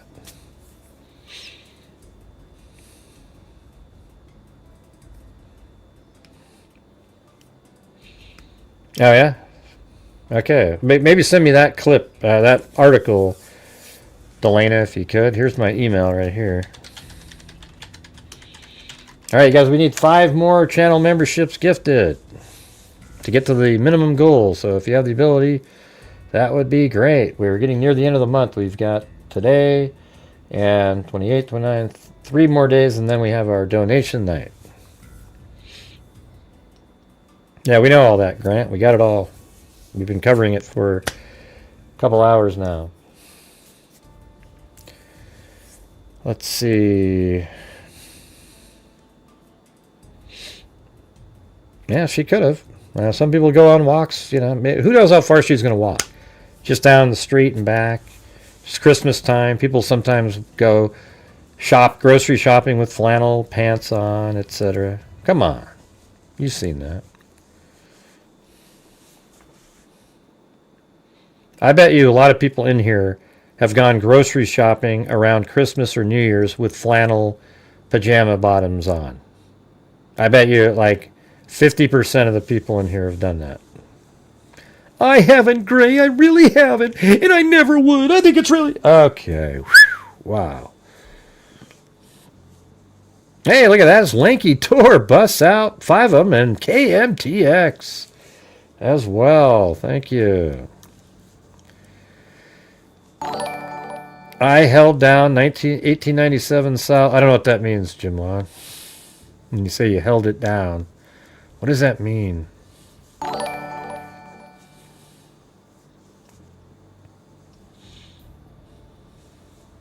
right. Camilla's mother stated that Camilla normally goes for a morning walk. However, she became concerned when Camilla did not return within a reasonable period of time. Okay. Video footage from that time shows an unknown individual, believed to be Camilla, so I guess they don't really absolutely know that's her, searching inside her vehicle for an unidentified item. Moments later, the footage ends. It is believed that she left the residence on foot. Does anybody have the video out there somewhere? My hypothesis is that I think she was planning on leaving for a short amount of time with an individual in the morning, left her phone at home, and perhaps even let it sort of look like it was dying and then turned it off, intentionally leaving it at home so her mother couldn't track where she was going, and then possibly the person she was meeting up with turned out to be a bad actor. You know, but it's somewhat good news that she left her phone at home turned off, because that means that she left intentionally, I would think.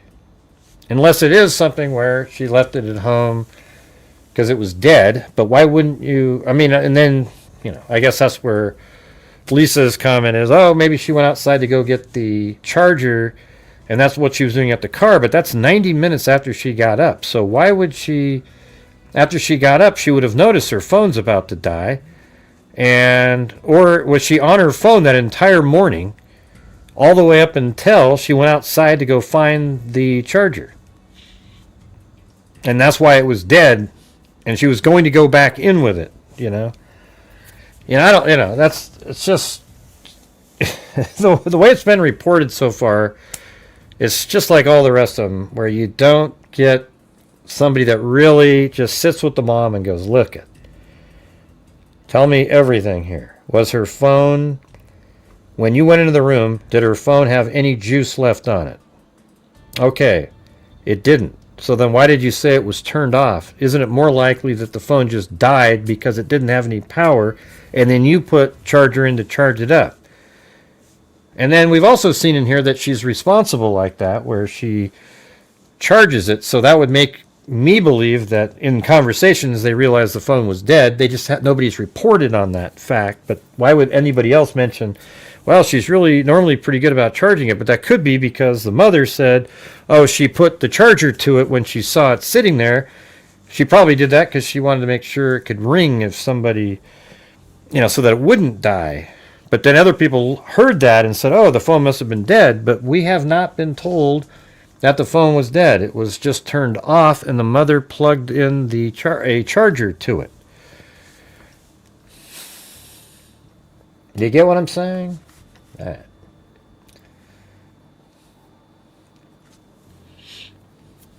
We got trolls in here again. Oh, jeez. April, if you ever mention that name on here again, you'll never come back. She is one of the god-awful, worst people on the planet, okay?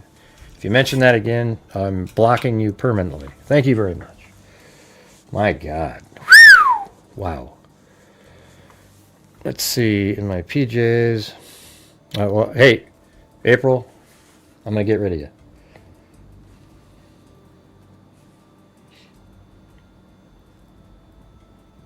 Or, I'm not going to get rid of you, but I'm going to have to remove all your comments.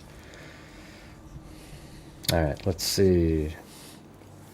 She's the one that fakes shit in every show, just invents material. You can never take anything that person says to the bank. It's garbage. And that's why if you ever mention that again, you won't be welcome here.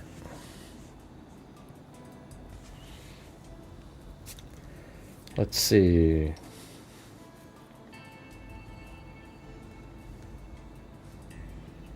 Nah, Candace Owens hasn't quite solved it yet.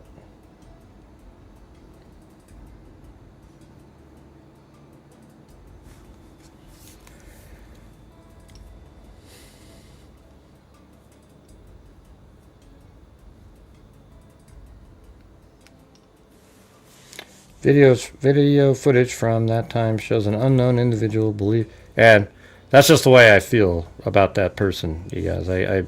She's just one of the worst, most disgusting true crime, put quotes around it, YouTubers there ever was, man. Just an embarrassment. Everything she says turns out to be false, and then when she slams other people, she's wrong again, but never admits it. It's crazy.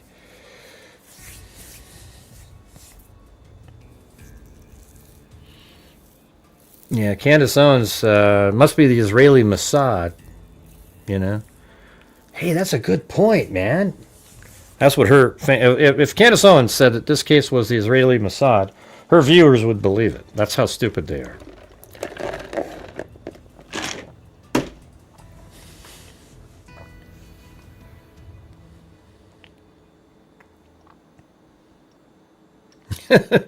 You're talking about the person that I was referring to, Bronca? Yeah, I mean, just horrendous. And YouTube should have removed that person a long time ago. Just for, hideous.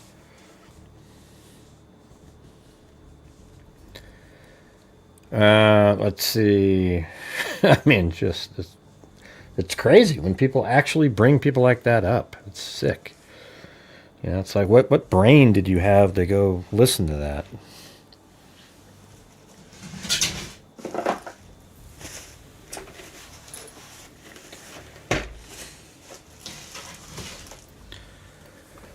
Shit.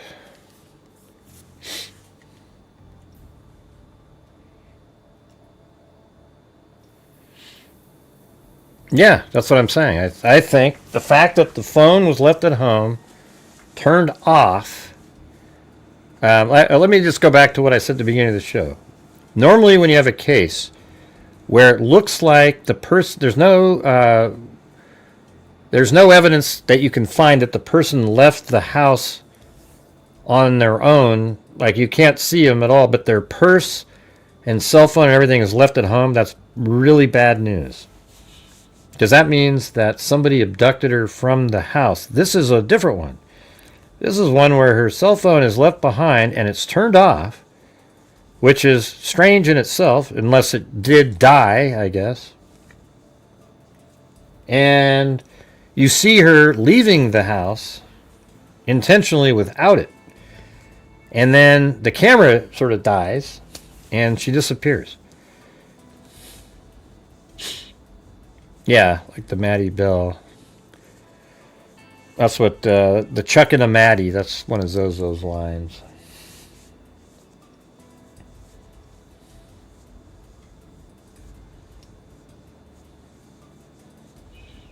Believed to be Camila searching inside her vehicle for an unidentified item. Moments later, the footage ends. Maybe I can just find it. Does anybody have the footage? Camila Mendoza.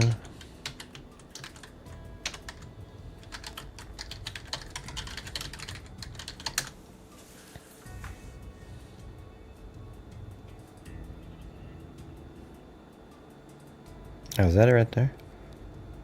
This is the last sighting of 19-year-old Camila Mendoza Olmos, the morning of Christmas Eve just before 7. This is the last sighting of 19-year-old Camila. Where's the video? She felt her was at the house. I called. Spent all areas near no sign of her. Rosario says she has God, even hope this she one, will find they're her just daughter, these people, but still can't unreal. believe. There's no video there, but they had surveillance footage from a different time of day. So that would have been another one of those times where you could do an overlay.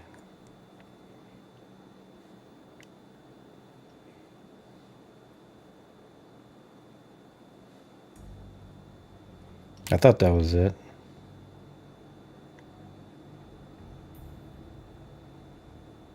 I can't play that. On behalf of our beloved sister, in the name of Jesus.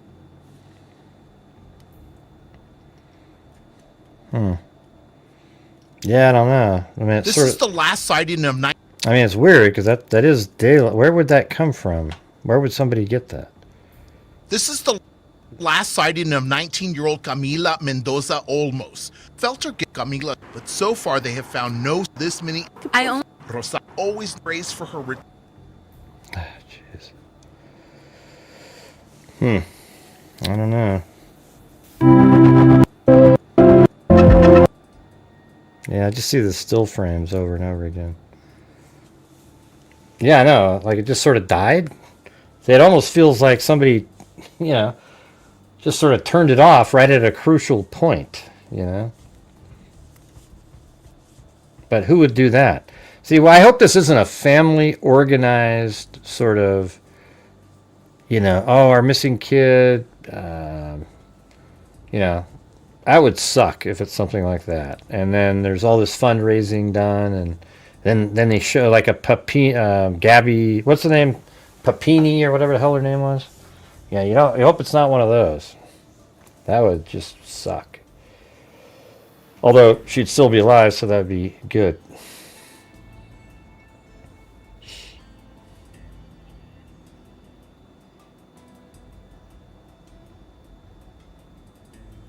Well, I'll tell you what, if we get, we need 11 more channel memberships, then I'll donate 5. That's how far away we're at from when I normally donate 5. Did someone edit? Well, you can't edit surveillance footage while it's still in the... Yeah, I mean, I think it's just... it could be that it was turned off, or... I mean, it's just crazy that it dies right when you're about to figure out where they went. Like, let's say when she was at her car, if the camera kept filming, you'd see her walk down the street, or a car pull up, or whatever, right? But that's the part that's missing. What are the odds of that?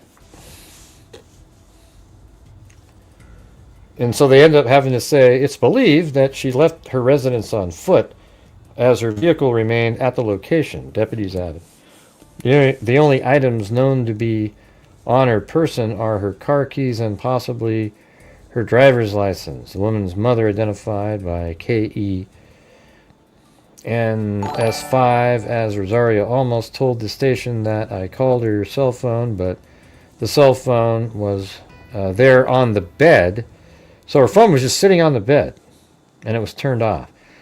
So that's kind of weird too, right? Because if she was going to leave it at home with the phone turned off, wouldn't you hide it? Put it in a drawer somewhere? Instead, you put it out on the bed so it can easily be found, and it's...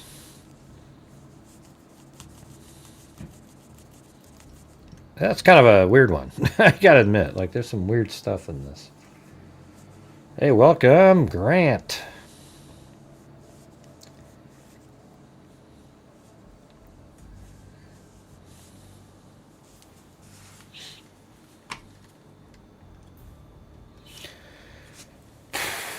Maybe if we go to, is it like on TikTok or something?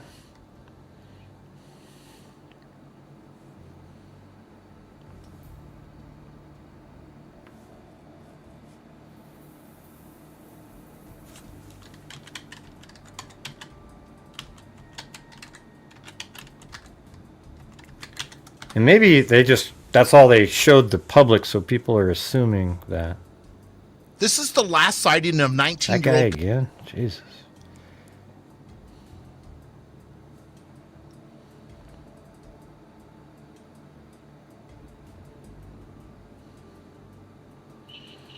I don't know, man. I don't know where the surveillance footage is. Should be really easy to find, but it's not. Yeah, it was the 24th in the morning.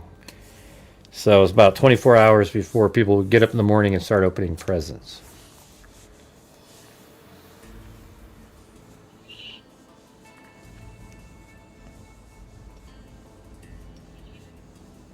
Yeah, you just go out and try to find the video somewhere.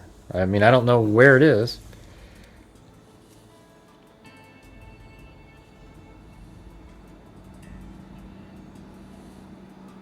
I guess maybe the news plays it at some point. Well, that's not it.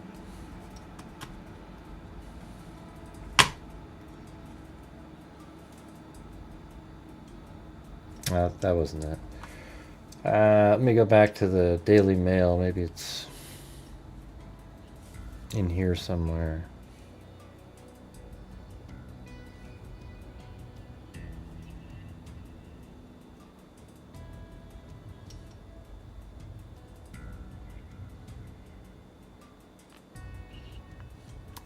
Alright guys, let's get, if you guys can help support the channel, that'd be great. Be cool to get to the point where I can donate the $5. Been a more of a struggle tonight, kind of like the normal nights, again, we've been having. But hey, at least we're, you know, made it past the, just sort of the low end goal.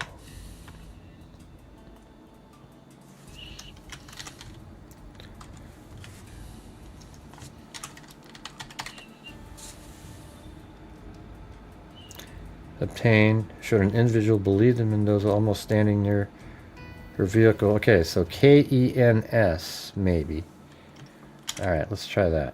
KENS surveillance video of Camila Mendoza.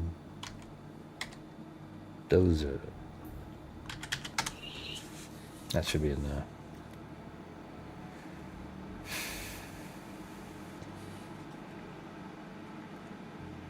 Also, right now, take For a walk of Christmas Eve just before 7 a.m. outside her home in the 11,000 block of Caspian Spring in northwest Bexar County.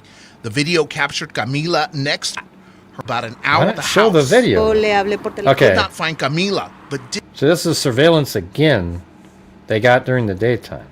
It's the same shot. notice her car was at the house. I called her cell phone. That's but what they just used on that TikTok. the cell phone was there, and I went out. Calling her boy, called the bank that she spent all. Wait, hold on. And she felt her get up.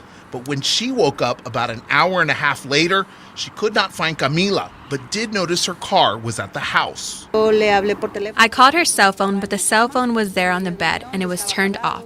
So I put it to charge, and I went out to look for her. I thought I would find her, like other times, walking, and we would come home together. After getting back home and calling her boyfriend and Camila's father to ask if they had seen her, she then called the Bexar County Sheriff's Office to report her missing. Rosario said she spent all Christmas Day searching for Camila in areas near their thanks, home Bronco with a large group girl. of family and friends. But so far, they have found no sign of her. Rosario says she has hope she will find her daughter, but still can't believe it's gone on this many hours without finding her. I only ask God to please, please bring her back home. Bring her back to me. Rosario says it's not normal for Camila to disappear like this. Rosario says she always knows where Camila is at. And while she prays for her return, she's also asking the community for prayers. Pray, pray, pray, and ask from the heart to God and the angels and the Virgin. Okay, where's the...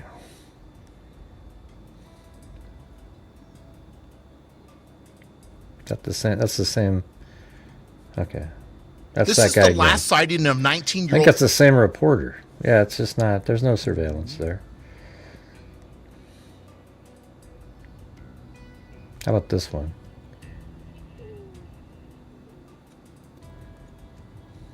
Right, help to find this morning. She was this morning 11,000 in North County. Secure show for SAR talking as she spent time. She was lying in black a luba. If you call, It's called speed video.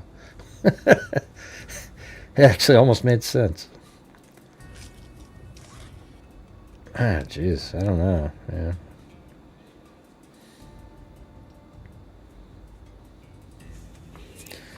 Yeah, I don't know if it's out there or not.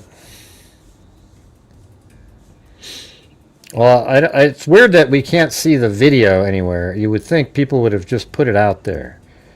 I did ask the aunt for it earlier, but she hasn't responded, so I don't know.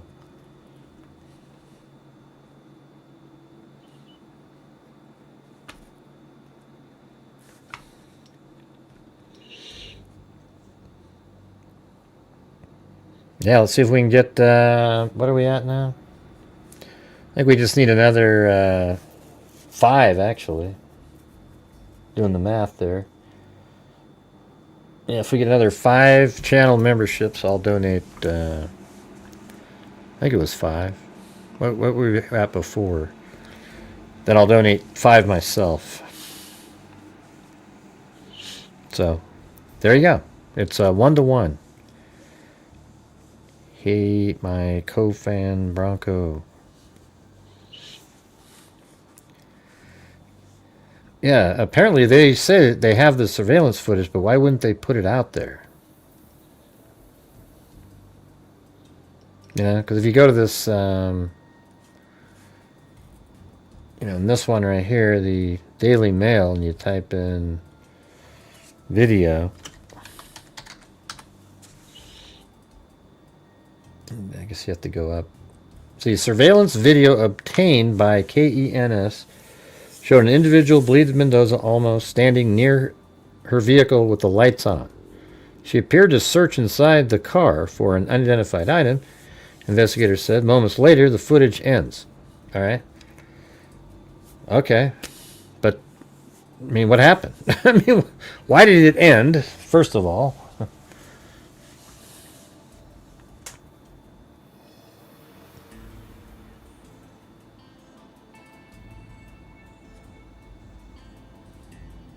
I was hoping they would have it here.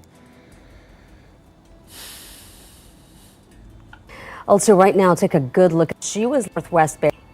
Her daughter had gone was wrong. Mendoza Olmos, the morning of Christmas Eve, just before 7 a.m., outside her home in the 11,000 block of Caspian Spring in Northwest Bexar County. That's just a still frame there. I mean, why can't they just... God, these people. The video captured Camila next to her vehicle while the lights are on, but it doesn't show where she went after that. Yeah, none of this is... Rosario says they were asleep together that morning, and she felt her get up. But when she woke up about an hour and a half later, she could not find Camila, but did notice her car was at the house. I called her cell phone, but the cell phone was there on the bed and it was turned off. So I put it to charge and I went out to look for her. Okay, let's try that again. I thought I would have called her cell phone, but the cell phone was... They were asleep together that morning, and she felt her She get called up. her cell But when phone. she woke up about an hour and a half later, she could not find Camila, but did notice her car was at the house. I called her cell phone, but the cell It sounds like she's like caught, but it's called. phone was there on the bed and it But her was phone was on the bed. turned off. So I put it to charge and I went out But it was turned off, so she put it to charge. So it could just mean that it was dead. to look for her. I thought I would find her like other times, walking, and we would come home together. After getting back home and calling her... See, that part's weird, right? Like, look at that weird part. Called her cell phone, but the cell phone was there on the bed and it was turned off. So I put it to charge and I went out to look for her. I went out to look for her. Thought I would find her like other times. I thought I would find her like other times. That means other times she's gone out looking for her and found her those times. So why was she out looking for her on other times? You know? I don't know, man. This is... I don't know what the hell's happening and we would here come on home this together. one. It's After pretty getting weird. back home and calling her boyfriend and Camila's father to ask if they had seen her, she then called the Bexar County Sheriff's Office to report her missing. Rosario said she spent all... Wait, what did you say? report her missing. Rosario said... Other times, walking, and we would come home together. After getting back home and calling her boyfriend and Camila's father to ask if they had seen her, she then called the Bexar County Sheriff. Bexar County Sheriff. Oh. Well, what's up with that?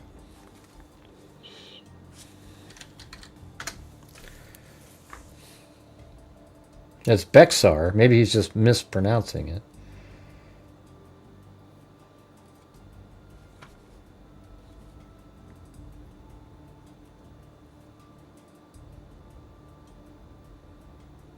Yeah, there's no bear. It's Bexar. He just didn't say it right. Or maybe, does it pronounce bear with a silent X? I mean, I thought it was Bexar when I was looking at it, but I already checked. There's no, they don't have it there. See, if you look at this, they have fire and EMS, NOAA, fire department, you know, no law enforcement, which is just absolutely crazy. Like, I don't understand that. And San Antonio's in that county. Hey, thanks, Jim Lawn. All right. Well, here we go.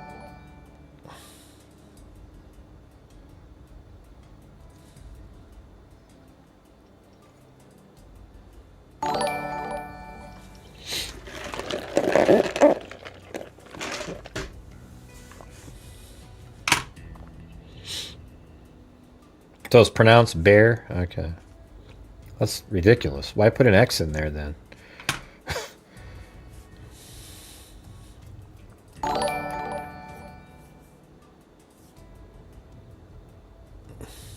I don't get it.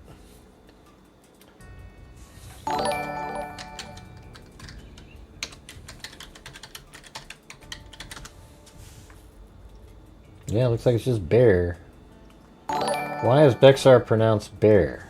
Bexar County is pronounced bear because of how English-speaking settlers adapted the original Spanish name Bejar into a phonetic approximation they understood, effectively dropping the Spanish J sound like a harsh H and making the X silent, resulting in the simple bear sound like the animal or bear, you know, like bear skin.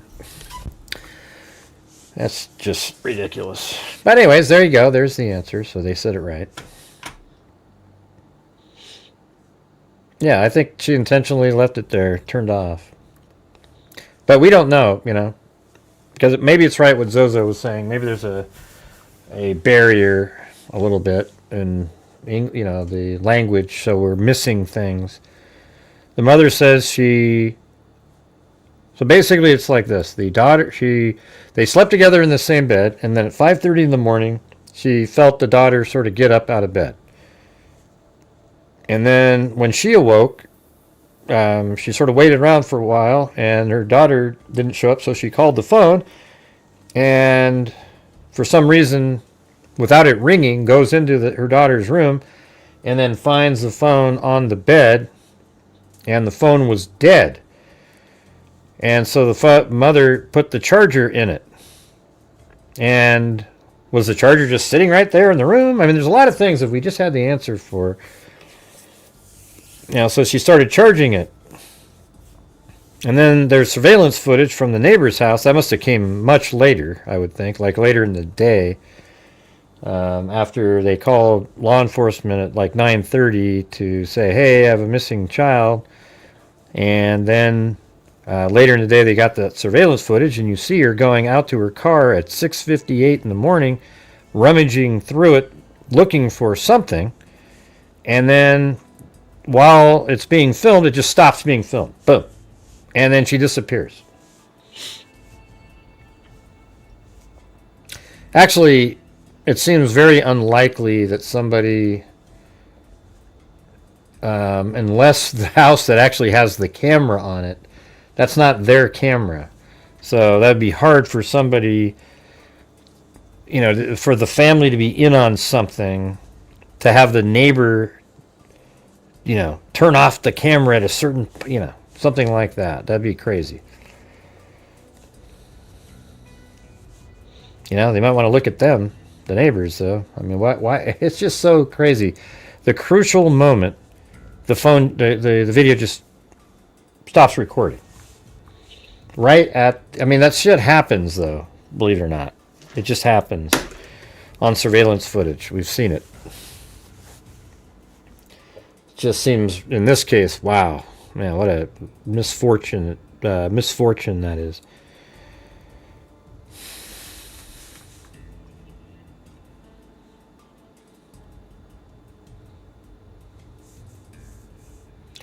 Her mother, Rosario Olmos, said she and her daughter were sleeping together that morning when she felt Camila get up. And I wonder if, were they sleeping together because she wanted to keep, she was fearing that her daughter was going to take off in the night and says, hey, you're going to sleep with me. And made her sort of sleep next to her. And then she still goes out the next day anyways. Early in the morning. I don't know. Some people were saying that she slept in the same bed because there were guests in the house and they slept in her. Well, I don't know about that.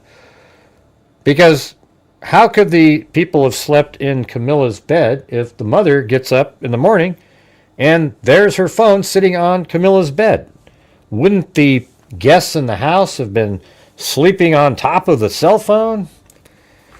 You get what I'm saying? So there's just stuff that isn't really working in this story, So when you put all the little facts together and you go over it, how does that work? Some people were saying that Camila was sleeping with her mother because there were guests in the house. Obviously, then, would have been sleeping in Camila's bedroom, right? However, the phone was on the bed when the mother got up. So where were the house guests sleeping then? If her bed was empty with the ability to have a phone sitting on it in the morning, then why wasn't she sleeping in her own bed that night? I think that's a question that needs answering. Yeah. That's what we've been saying. It's like she's kind of keeping track, making sure, she didn't want her daughter to leave, etc. And I think it's sort of proof of that because if there were guests in the house sleeping on her bed, wouldn't they have been on that bed? And why would the phone be sitting on the bed too? I guess you guys don't really understand what I'm saying. Oh, jeez, it doesn't say which bed it was. Give me a freaking break. My God. Let's see. We don't know who was where and how many people were there. Yeah, I just explained it to you, though. It doesn't matter what you're saying. That's what I'm trying to tell you. Is it doesn't matter. If the mother goes into the room and finds the phone on Camila's bed, where it is turned off, then obviously nobody was sleeping on that bed.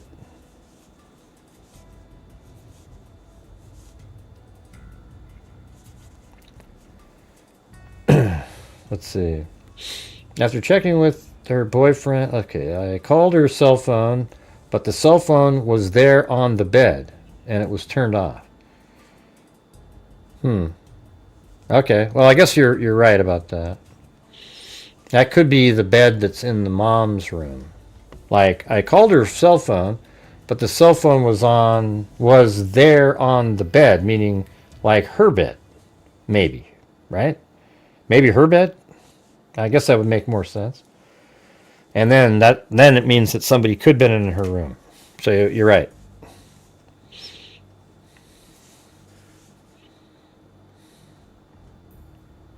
Okay, I'm going to get rid of you, Texas Cowboy.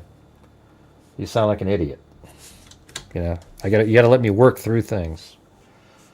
All right, but we're gonna have to get rid of you now because whenever anybody makes a comment like that, they're just never gonna work out. So good luck.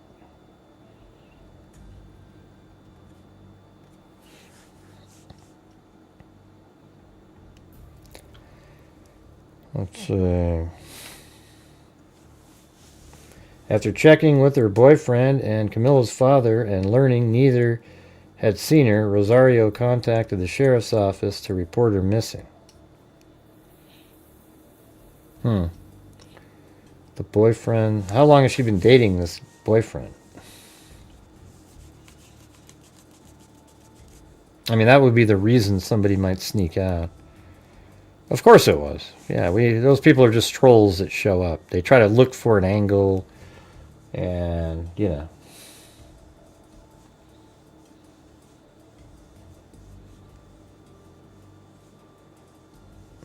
We just said that, Delana. Did you miss that? We just said that exact sentence that you just typed in.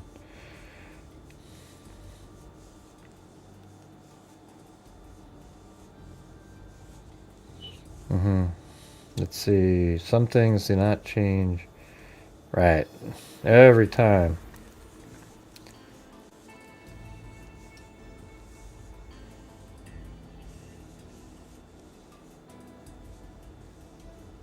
What do you mean it's your roommate, Jim Lon? you got to pick some better roommates. And what kind of an idiot shows up to a show and says what he just said? He's not your roommate.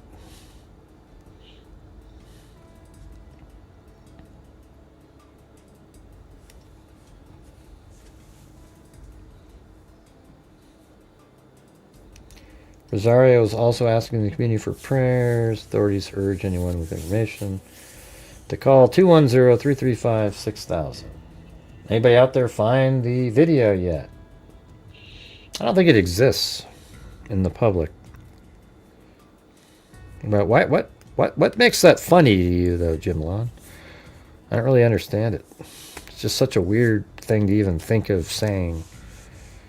I guess that's, you know, creatively, a creative dry humor, I guess. I don't get it, though. I don't get it. But hey, if it made you laugh, good for you.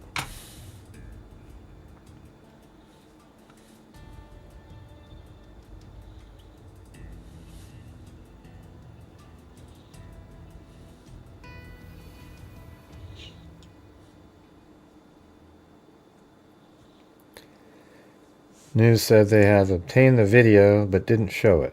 I know, why are they doing that? Right. Hey, we've got the video. We're just not going to show it to you because we want to hold on to it and not share it with anybody. People are just idiots. It's unbelievable. You know, we got a missing person, but we're not going to try to help because we want to have exclusive... that's the same thing. There's actually these YouTube channels out there in a missing person case have surveillance footage, and they don't want to share it. They have it behind a paywall on their YouTube channel. Like members only get to see the surveillance of a missing person case. That's insane. Okay?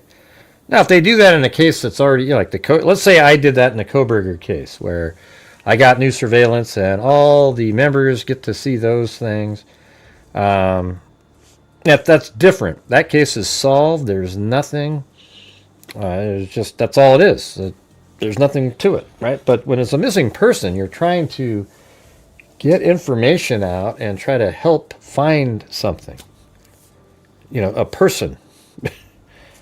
I don't know. They're doing it in the Sebastian Roger case. You know, that same idiot that right during my show recorded, took what I said and made a quick video on it. Yeah. It's unreal. Let's see.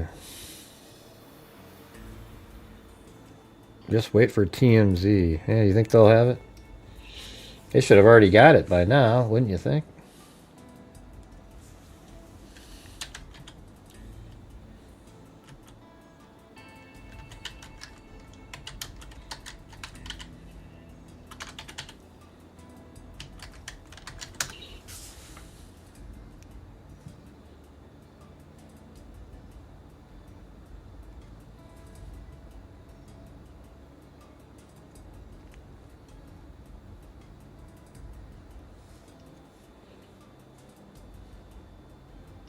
Yeah, it's that was the original one.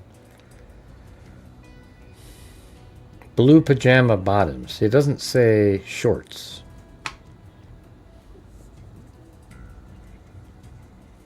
Video footage from that time shows an unknown individual. So they're saying an unknown individual because they can't absolutely identify. You know, they assume it's her, but they can't really say because it's dark. You know.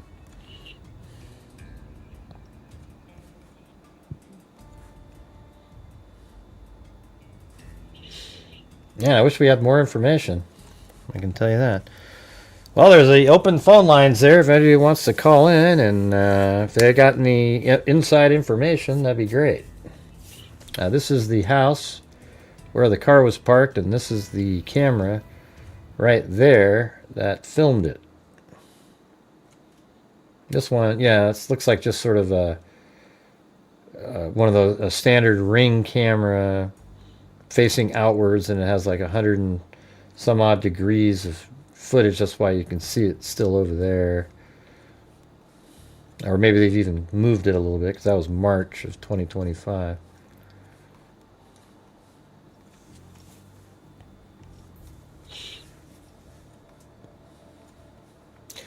Remember that case we were talking about at the end of the show last night? That was pretty interesting. I listened to a full 2-part podcast on that. They've actually got a few, there's like 4 guys out there that, remember the, on the beach? Here, let me just show that again really quick. Yeah, right over here in Galveston area. And one thing I thought was interesting, I was looking at it, and they even mentioned it in the podcast after I was looking at it.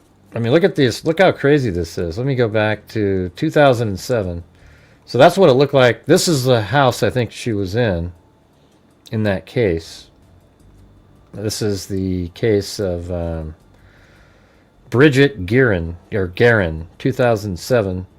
She and her son went on a beach trip with other co-workers. There was like 4 different couples, and she went by herself with her kid, and they were all going to go to the beach and do a moonlight walk or something. So she goes out a little bit before them, a minute or 2 minutes before, and disappears. But it turns out some people on the beach saw a dark SUV pull up here, and she was like forced into it.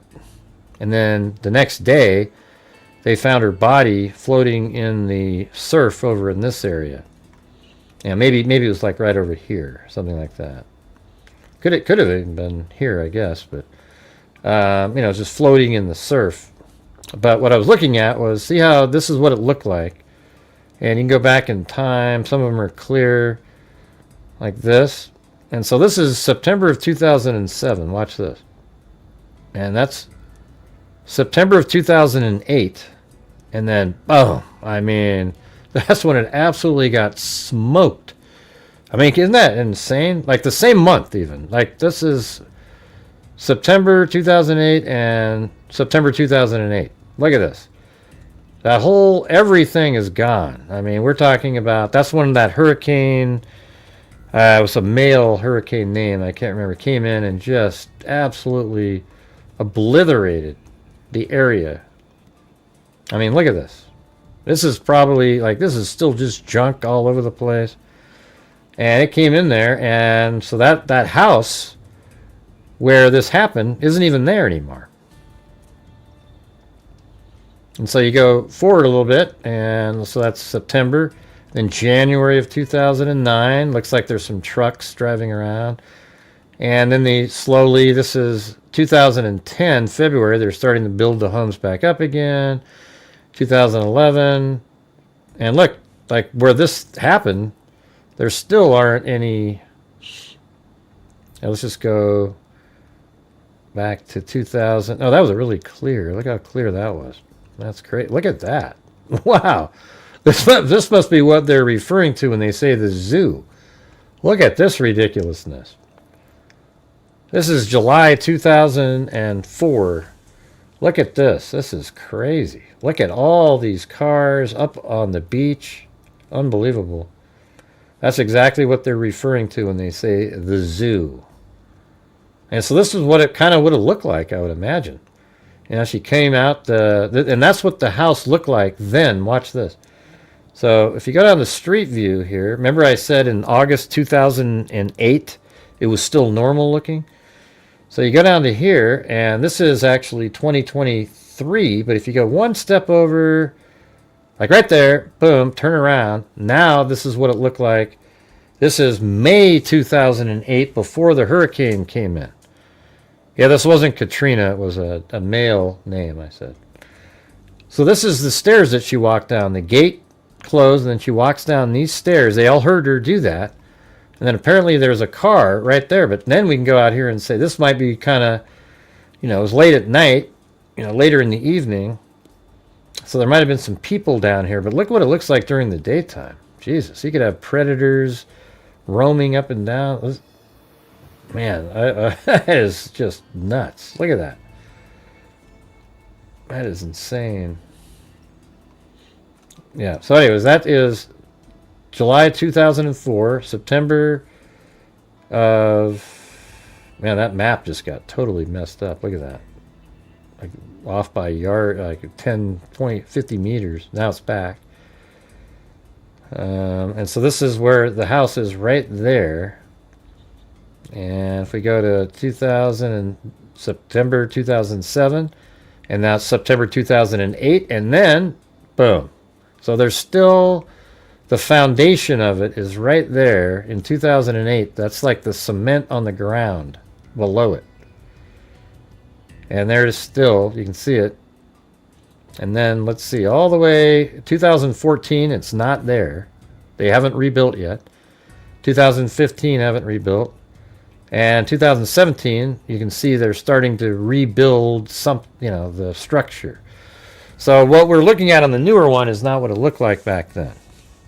But anyways, what they said was that there was people on the beach down here that saw a black SUV. We were sort of talking about that. And then apparently somebody over here who knew the people in the black SUV saw them dump the body. And then they told police, and then they've been watching him for all these years. I mean, it's just unbelievable. For all these years, they've been watching these suspects. They keep thinking they've been wanting to submit to the prosecutor. So they must have a pretty decent case. They just haven't done it yet. So that was kind of cool how that randomly, we were just talking about other, I mean, we just had, remember I scrolled down and then you guys said stop, and then I just hit a button and there it was. Pretty interesting one. Yeah, so it's still active. That was 2024, not too long ago. A year and a half or so, the last time they said, hey, we're really close. Really close. I don't know.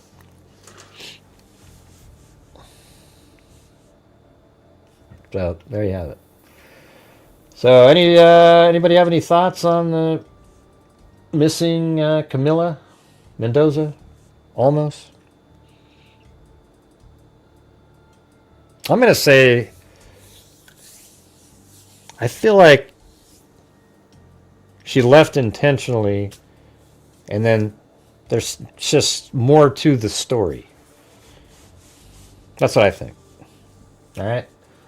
I'm going to go with she left intentionally, there's more to the story, and that she is still alive out there. That's what I hope, and that's sort of what I feel just based on what we have.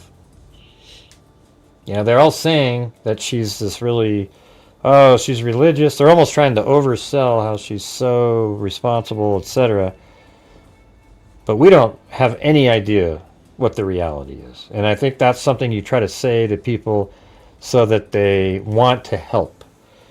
You know, if you start talking about how somebody really is, you know, perhaps, maybe she really is like that, but a lot of times people, it's sort of a publicity thing where you start telling people how religious they are, they're doing this, they're doing that, And that's so that you really want to help, and you believe in the more nefarious thing that's happening.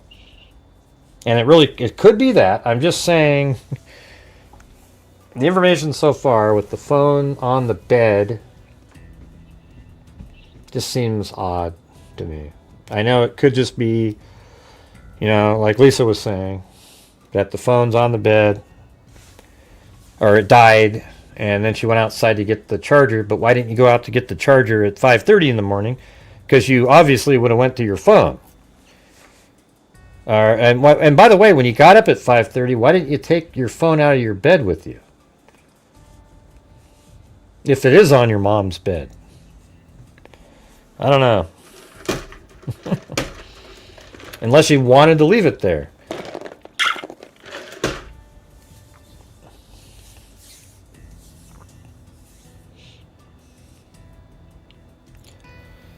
Yeah, well, that's the thing, is I think she left intentionally, but it wasn't for a long period of time. And so that's where the nefarious angle comes in. Like, maybe she was communicating with somebody that wasn't her boyfriend, and they wanted to meet her, so she kind of snuck out, and it was just supposed to be for a little while, and then she could walk back and say, yeah, Mom, I just went on a walk. But that person turned out to be a nefarious actor. Yeah, maybe something like that. Maybe she had a bag packed in the car. That's what she was rummaging for.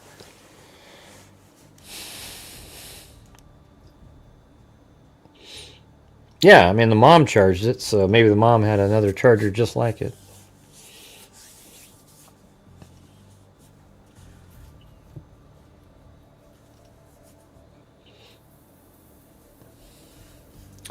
Come on, Jim Lon. Give me some more jokes. Hey, everybody, that guy that just got upset, he's my roommate.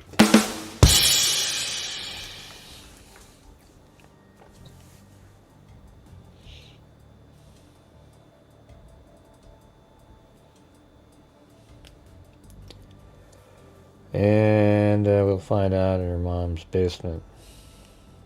Yeah.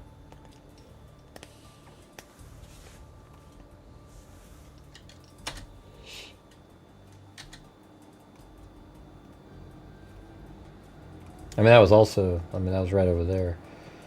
Galveston, this is San Antonio, or this case is absolutely unrelated, but it's just, here we are. I was trying to figure out, there's no scanner audio from police in San Antonio. Man, this is the last place I would ever want to live, in a place like this. Just everybody packed in like sardines. I bet for Halloween it would be pretty fun. Everybody's probably got something. You go down the street, you fill up a bag in 10 minutes. But man, remember that show Weed, where the beginning of it's like little boxes, blah blah. That's exactly what that is.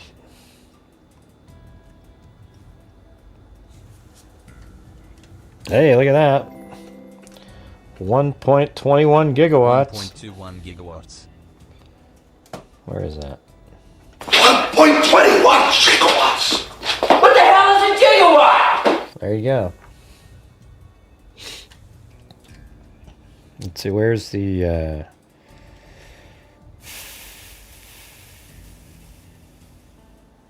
I can't remember what I was about to do. Oh yeah, I was going to say. So where I did a documentary back in, 2004 on this. I actually got paid, went there, on this place right here. See this? See, this is what Palm Springs used to look like. And all the houses here, they cannot be more than one story, so they all have to be ranch. They just allowed them to start putting in swimming pools more recently. But see how it has all the sage, not the sage, but the way the ground is and everything?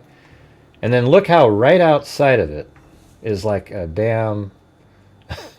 It's just crazy, right? All around is just packed in like sardines, and on this little Smoke Tree Ranch area here. That's right, you come in right there on this little check-in spot. You drive in. They do have tennis courts, but there isn't any two-story buildings. See that? Not one. And they wanted to preserve sort of the original look of Palm Springs. You can look at over there, but then right outside of it is the new sardine packing plant. It's crazy. Yeah, it's so weird. It still looks just like that. Hardly anybody living there.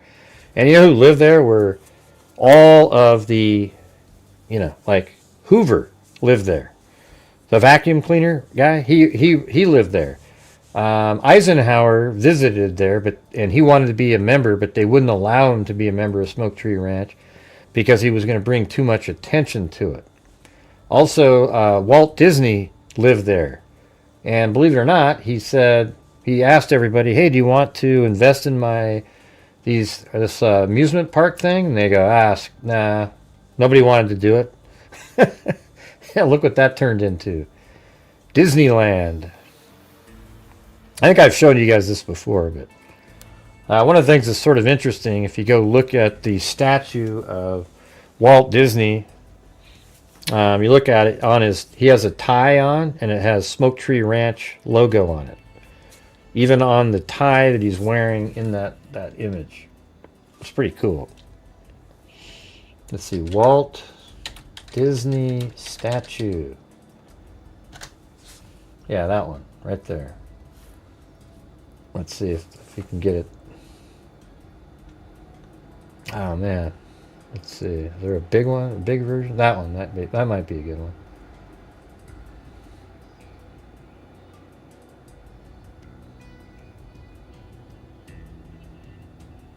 Ah man, it just happens to be a shadow right on the part where you'd see it. Maybe this one. That's blurry. That one? I think that might be it.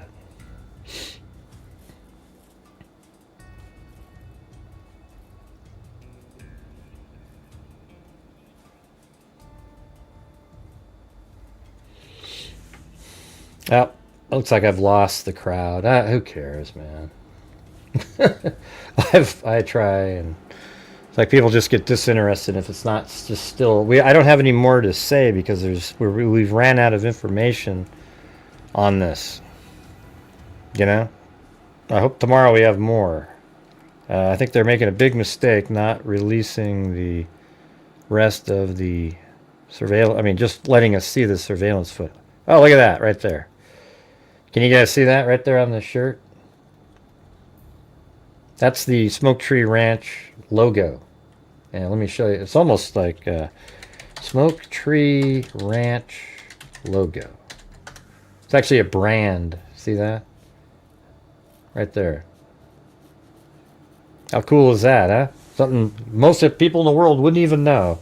That he literally, on the statue, they put Smoke Tree Ranch on there.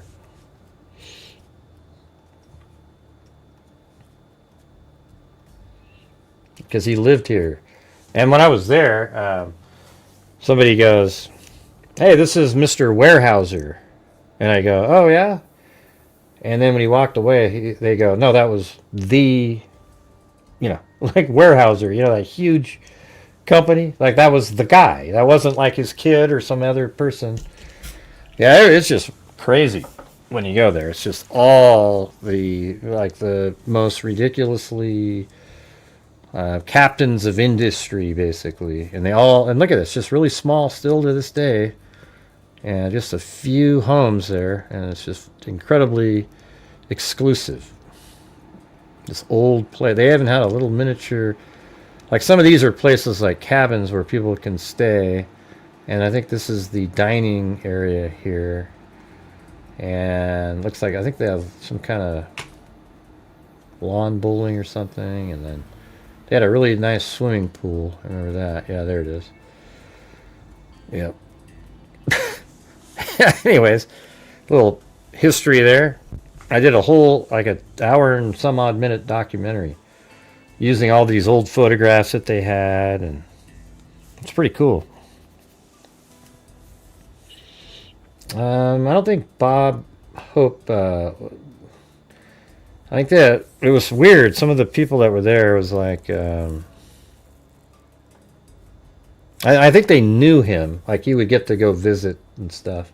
And Eisenhower wanted, like I said, wanted to be a member, but they didn't let him. Who's that really great? Let's see.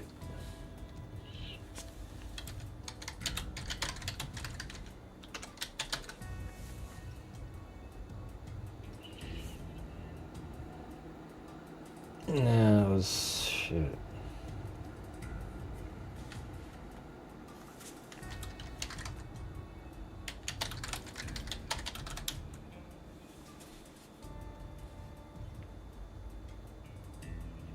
Yeah, Ben Hogan. Like there's pictures with Ben Hogan playing golf with some of the members over at a course not too far from there. Pretty crazy, right? Yeah, I mean, I think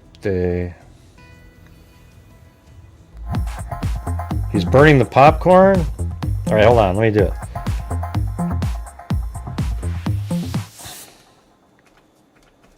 My roommate Texas Tony is burning the popcorn. Jim Lon's new joke is, my roommate Texas Tony is burning the popcorn. There you go, there you go. All right, does anybody have any final information on the missing person case of Camila Mendoza Olmos?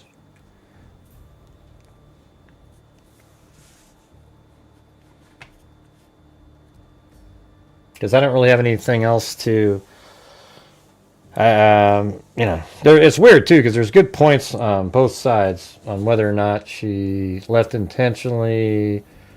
I guess it's not, I don't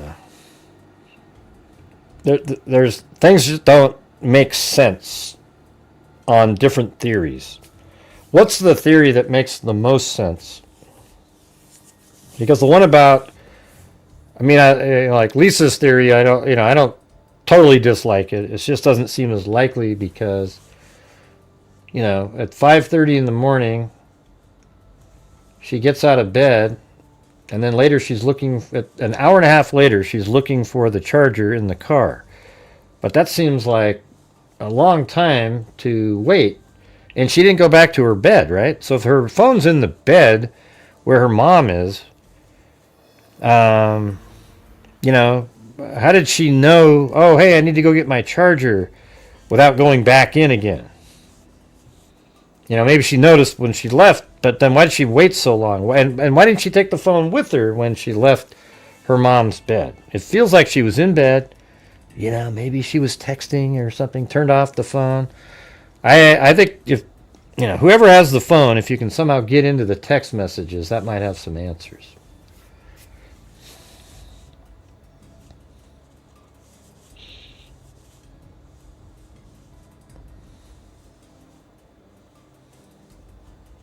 I'm not sure what you're saying. The mom has been in some of the articles we've read. Yeah, it's a family type holiday.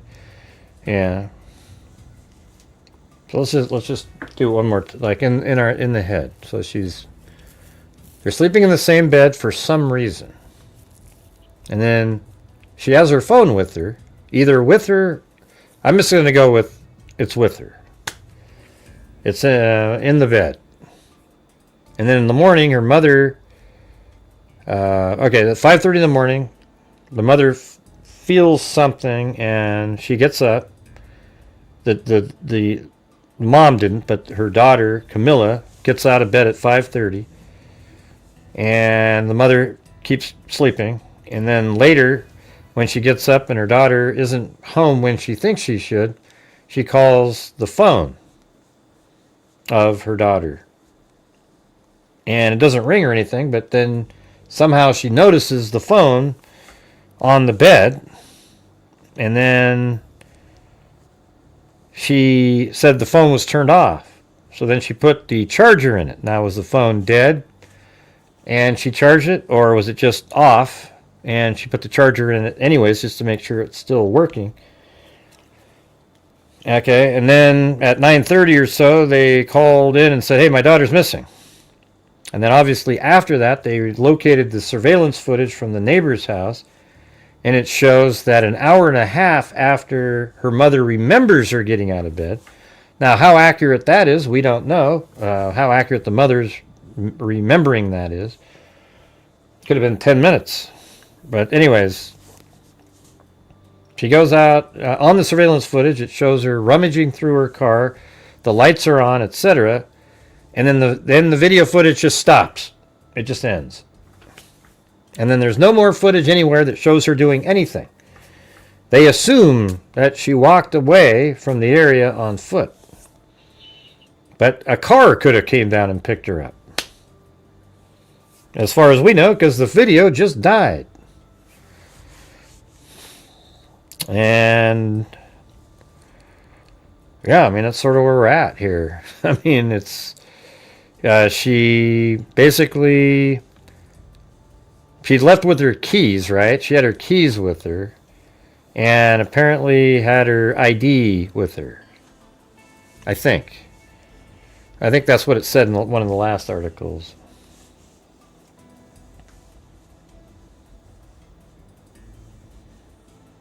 Yeah, I think the mother might have been trying to keep tabs on her. And then was okay in the morning when she got up, but thought maybe in the middle of the night she might take off. Because wasn't it a little bit bothersome in that one article where it said that there has been many times where her daughter went walking and she went looking for her, but found her all those other times? That sounds like somebody that's ran away and you found her. You know, like, why would you be looking for somebody if they're just out on a walk? You know, maybe that's like code for saying, hey, you know, there's many times where she's just sort of wandered away, and, you know, I'd find her all those other times, but not this time. She's 19.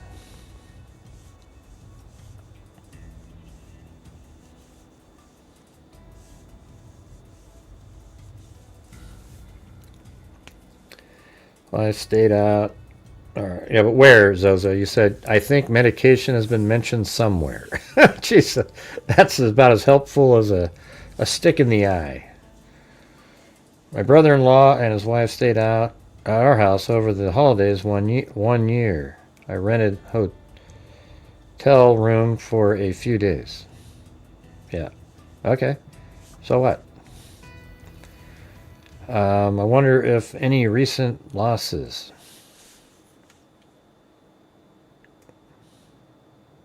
Yeah, she's an adult. Yeah.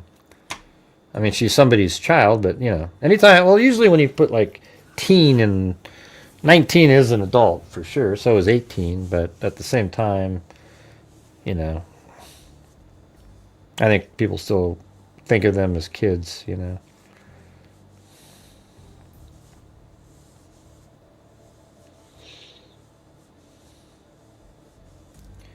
Maybe she was tired of house guests.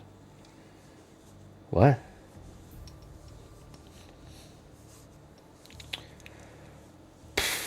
Yeah, I mean, if you can figure out where you heard that, Zoza, I'll take a look at it. I mean, that would make a big difference in the story if she was having some mental issues.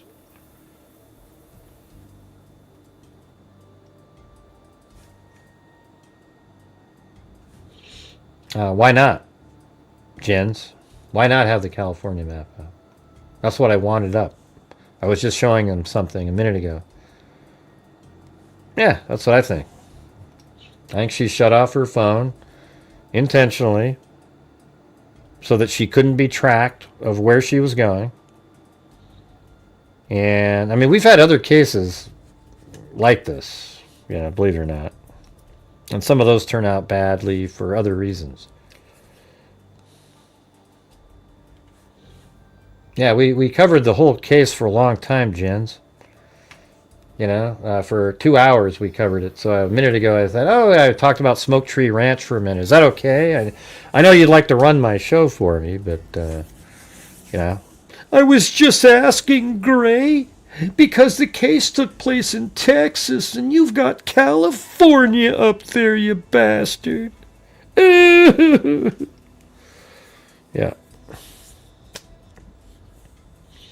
So blue shorts and I don't know. What they were wearing, I don't really consider those conflict. They're just people shitty reporting as usual. It doesn't,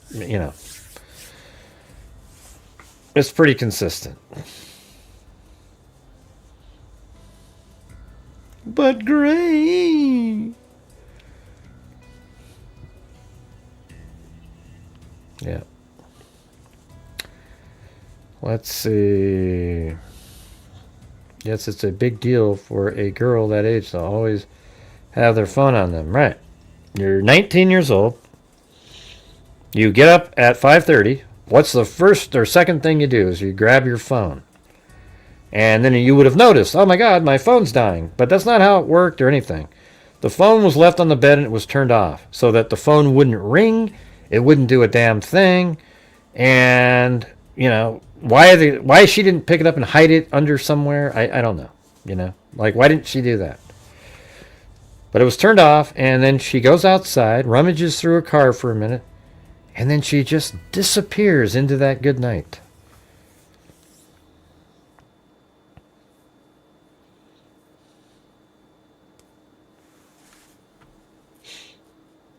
Mm-hmm.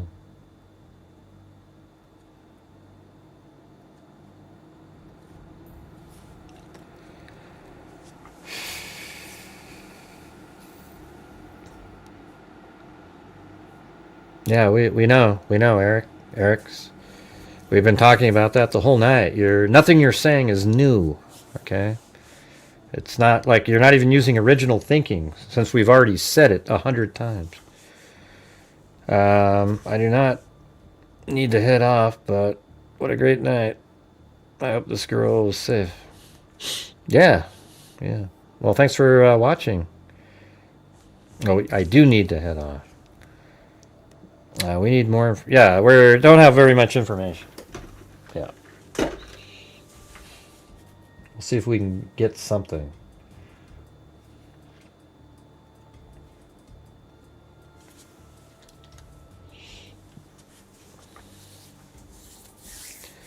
So total, we need more information.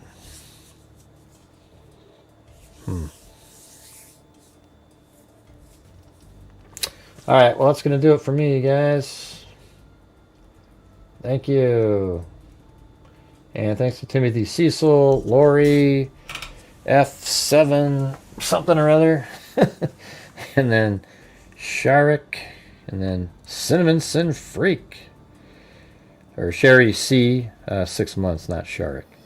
KMTX. Then we had Marty's Bar and Grill with 10 gifted memberships. Very kind. We were absolutely struggling right before that for a long time. Then Timothy Cecil. Then Marty's Bar and Grill did 5 more. So they got us to like 40% at that point. Then Michelle H. And then Stephen Connerly gifted a membership. Yeah, I think I have them over here. Let's see. We did have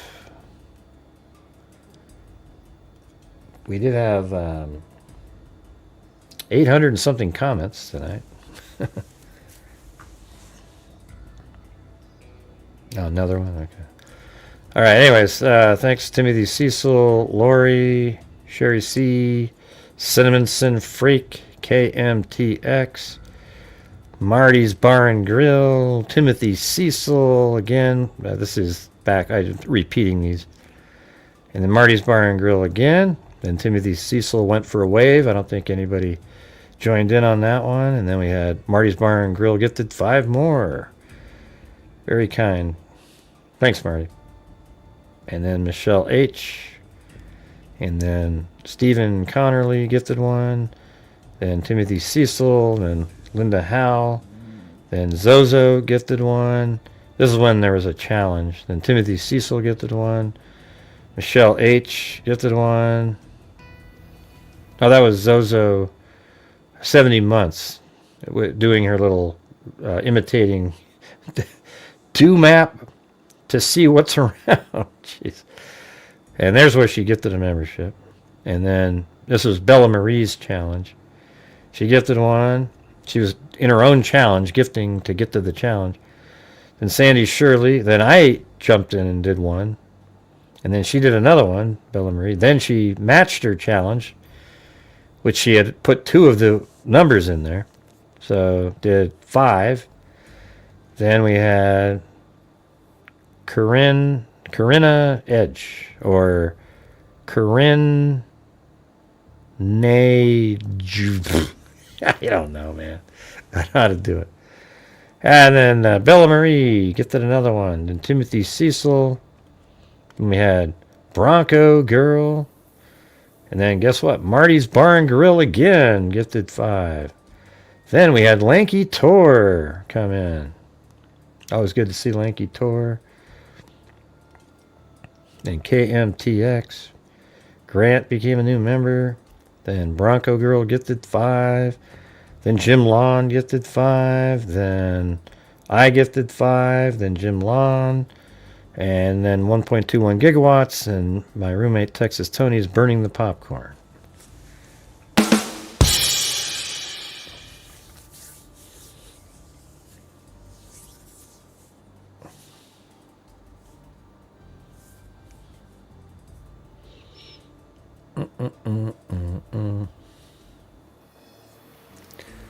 Holidays can be hard on young adults, especially podcasters. Is she a podcaster, Rick? I don't understand what you're saying, but what does that even mean? All right, you guys. Well, thanks for being here. We'll see you tomorrow. And who the hell knows what tomorrow will bring? But hopefully we get some more answers in this one. Definitely need more information. It'd be cool if we could get some people to call in. Maybe we'll do the same thing. We'll set it up. I don't know if there's any groups out there based on it, but that'd be pretty cool if we could get some actual information. All right? So thanks, everybody. Hope you found the show interesting tonight. Kind of stuck with that case most of the time, but give you the update on the Galveston case that we were talking about, Guerin case from yesterday, and then did a quick little Smoke Tree Ranch deal. So, anyways, thanks everybody. We'll see you tomorrow. And as I always say, until next time, be safe out there. Yeah, I've been doing this true crime thing for quite a while now. And during this whole time, I have not seen one person. Not even one? Not even one. Crime dissector, the rejector. I'm a certified human lie detector. Gonna get ya on a stretcher if you try and play me like an old projector. Crime sector is my nectar. Professor Gray is gonna give another lecture. Crime collector, freak connector, and I'm always gonna be a pup protector. Fool deflector, interceptor, and I'm meaner than a spectre with a vector on his spectre. With all respect, y'all, just remember I'm the type of fucking checker. I have no agenda. I'm no pretender, and I'll serve it to you straight without the blender. And in the end, I'm gonna send ya on a mission to reveal the true offender. Yeah, so I'll just get All right back to right. work. All right, everybody. Good night, freaks.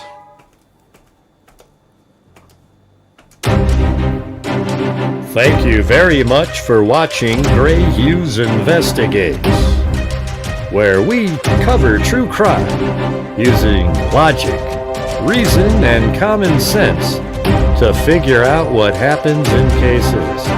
Thank you very much for watching, and until next time, be safe out there.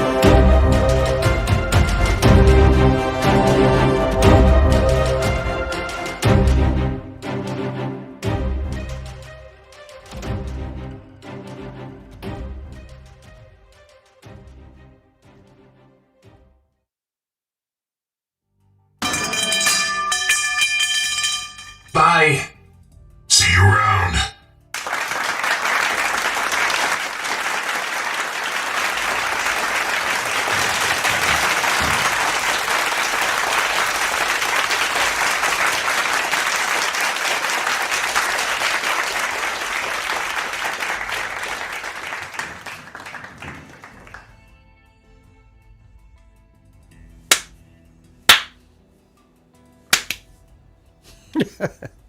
Just kidding. All right, see you guys.